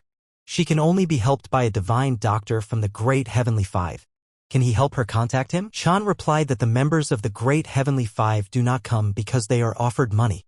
Besides, how would he know where they were? Un immediately replies to him that they are in Seishan. Jiang now knows that the divine doctor is in Seishan too. In fact, the divine physician of the Great Heavenly Five is named Wajin Beck. He called himself a descendant of Huatu, and there is no other such physician skilled in acupuncture and herbal medicine. But after losing his granddaughter to people who wanted his skills, he went mad. In search of those involved in her death, he killed people in the world's most brutal ways. And so he wiped out 5 clans. And earned himself a new nickname, the Obsessed Doctor. Yen said that she discovered information that he is now helping the sick in Seishan's villages. Chan thought that if this was true, he could save his granddaughter and change the future. He rejoiced greatly, for this was his chance to save the divine doctor. Chan agreed and suggested to her that they find it together. Un got excited and asked, really? She hugged her brother tightly and said she knew he would listen to her. Chan pushed her away and said he had a condition. Yen was surprised and asked what other conditions? Chan replied, 20 pieces of silver. He always remembered that a doctor is a doctor, but he must get his own. Yen said it's too much. Are all brothers like that? Chan asked her back, since when did he and her become close? The master asked him too, is he taking money from a little girl? Heartless. But Chan gave him a look and told him to shut up. The master said that everyone who loves money gets bald, and he wouldn't want to be without hair at that age. Chan replied that he was still young, it was okay. Yen came and said here are 10 coins for him and let him count. Jiang told her that she would give the rest later and let her remember that. Un replied that she had already given him the money, so he should take her to Seishan and take her back. Chang was surprised and asked what? Yen replied that he was trying to swindle 20 coins from her for that. Chang replied that they would serve them to the highest standard. However, she only plans to take 1 guard. Yen looked AI asked him, is he what about Snow White? But it's okay, Snow White is strong. It's enough just for her. Chan looked and saw that she looked strong. The rough hands show that she is a true warrior. Yen told Snow White that she must protect her and her brother and herself. and she asked her brother if one guard was enough for him. Chan replied that he was strong too and one man would be enough for him. He realized that he had been training hard for the past 3 years, so much so that the fame of his skill had spread beyond their domain. In any case, Chan said, let him have faith in his brother. He'll get her there quickly and safely. And if it takes too long, he'll give her money back. Yen was surprised and asked, really? Chan answered her that this was the plain truth. But suddenly he saw a light between the gates and which began to open before him. He remembered that in his past life he couldn't handle discrimination and abuse. And it was as if he was running away, walking out that door. However, he is now confidently setting out to explore the world. And no one is going to stop him from doing so. Soon Yen got tired and asked, how much farther do they have to go? Chang replied that they were on the road from Hanam to Shangxi, so they should walk some more. Yen became curious and continued to ask, is it really safe to walk around here like this? Are there no bandits in this forest by any chance? Chang started laughing and replied that they were not far from the Shaolin Lover's Path. Why would they be here? Suddenly someone put a sword under his head and told him that he would only stay alive if he gave up everything he had. He looked and said they were bandits. And Yen started to get indignant and told her brother that he said it was safe in this forest. Snow White said that it was strange that the bandits had gathered here. We replied that she was right, too. This forest is part of the Ha family's holdings and other family. It is not a place for bandits. The bandit said he works for the main man in Shangxi province. He thinks he would be frightened that these lands belong to someone. Chang turned around and asked with surprise, the main man in Shangxi. Chan asked the guys, did they know who it was? Yen replied that it was the first time she had heard. Bandito got angry and started yelling at them that they were creatures. He didn't resist them for long and immediately began brandishing his sword. But Chan saw it coming and dodged it. The bandit asked them how they felt about their greatness. Chan replied that his power was great, but that was the end of it. Yen also said that brother is right. The bandit has almost no martial arts skills. Bandito answered them if they were not too small and called them puppies lastly. But now they will see how they will sing when they bring him back. The bandit ordered his men to show him up. Chan was shocked and wondered who they were going to show. Suddenly he saw a big move and the bandits dragged a guy who was almost unconscious. Chan immediately looked and said that the plum flower pattern on his robes, there was no way that could be. The bandit replied that he was. This guy is a plum blossom swordsman from the Alliance. He dares to stand in the way of a great master. Chan realized that if it was really the plum blossom swordsman, then he was truly an outstanding warrior of the Alliance. And he had fallen for such bandits. The bandit gave his men permission to attack and said they too would soon be in his shoes and ordered his men to all attack at the same time. Or better yet, have them kill them at once. The guys were already ready to fight them and were waiting for that moment for them to come up. But Chan didn't play with them for long and pulled out his sword and immediately chopped off the bandit's head using his fourth technique. And this is his best heaven-splitting incomparable warrior. Everyone was shocked. Even the guys didn't expect this turn of events. The bandits said the master was defeated. And it's not just a guy, it's a monster. And they need to get out of here right now. But Chan decided not to let them live either and went through them with great speed and finished them off. After the killing he said no, none of them would leave. Leaving a few hostages behind, they tied them up. Chang said it turns out they are a gang based in Shangxi, and he doesn't know what purpose they went here for. The bandit replied that it was. We went up to him and said that if it was a lie, he would die in agony. Placing the knife under his head, the bandit began to shout that it was true, and that they would believe him. Snow White told Mistress that she didn't think he was lying. Yen immediately replied that the guys they questioned said the same thing. Chang thought the guys who were hanging around in Shangxi suddenly came to Seishan, and then they ran into them. And it seems to be a coincidence. The master asked the boy he wouldn't be so gullible, would he? Chan replied that there was no point in doing anything with them, since no one would give out information. Or maybe they really are just ignorant assholes. The bandit was ready to die, but he was still begging them for mercy. Chan told them to tell them of any of the commanders who might know some information. The bandit replied that the head and all the remaining troops were in Shangxi fortress, and perhaps the deputy head could know why they went here. Chan asked who was the deputy head. The bandit replied that the man he had massacred earlier was the deputy head. Chan was surprised and said that the difference in numbers was too great and he had to take the initiative. Yen replied to her brother that no, and good for him. Chan looked at her and said that somehow she was talking weird. No. Yen laughed and asked, is it? Chan thought for a moment and said it would be a good idea to report them to headquarters. But suddenly the prisoner spoke and said a few words. The guy said they saved his life, and now he was grateful to the master. Chan replied that he had just done what he had to do. Chan saw the guy and noticed that he looked very sickly. And it looked like he was about to fall. The master suddenly said that it had been a long time since he had seen anyone like him. Chan looked up and was surprised at master's words. The master asked the guy, doesn't he get it? And now he's betting that Chan just hasn't run into them yet. And they're not the kind of people who are easy to meet. Chan asked the master what he was talking about. Suddenly Guy started coughing loudly and opened his mouth so wide that he was ready to die on the spot. Chan approached him and asked if he was okay. The guy replied that he had made an oversight. Chan saw that no matter how one looked at it, it didn't look like a simple cough. Why would such a man go somewhere alone? Yen told the guy that he looked like a master apprentice from the Alliance. What's his pain?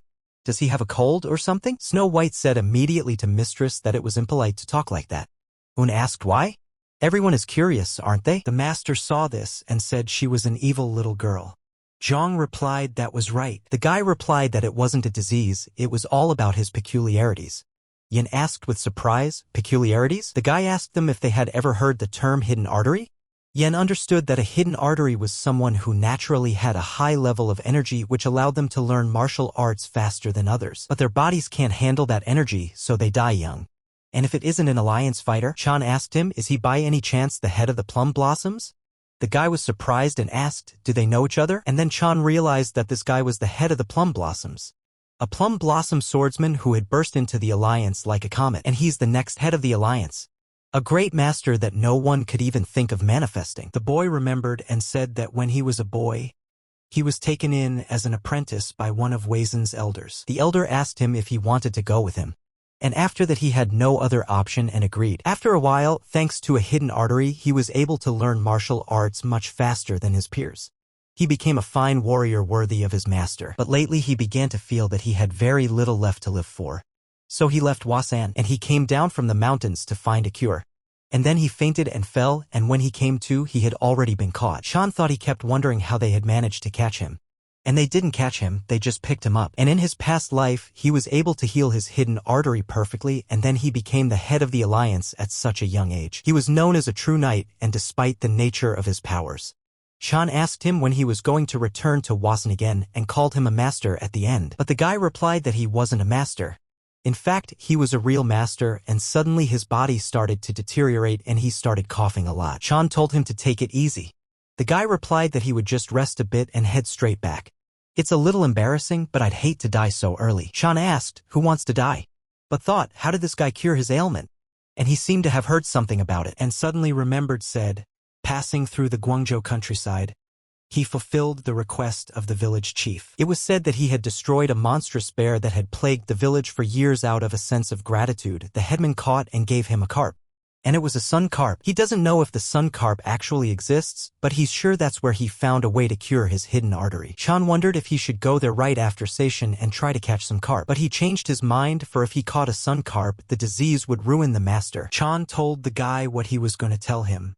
The guy asked the master what he was talking about. Chang replied that he had heard rumors that a miraculous creature with the power of the sun lived in the countryside of Guangzhou province. If he had time for it, he thought it was worth going there. The master called him a fool and asked him if he would believe it if he heard such a thing. Chan said that of course it was just a rumor and he wasn't sure if it would help. The guy replied that it's okay, he's really grateful to them, and the man who saved his life couldn't advise him badly. He would definitely go there. Chan told the chapter that he wished him good luck. The master asked the guy right away, what's going on? Chan asked, what's wrong? The master replied to him that the lad had saved him a decent sum, let him not forget that debt. Was he planning to say something like that? Chang replied that as he would become the next head of Wasan, let him remember that. But what does the master think? Would money be able to buy the favor of such a man?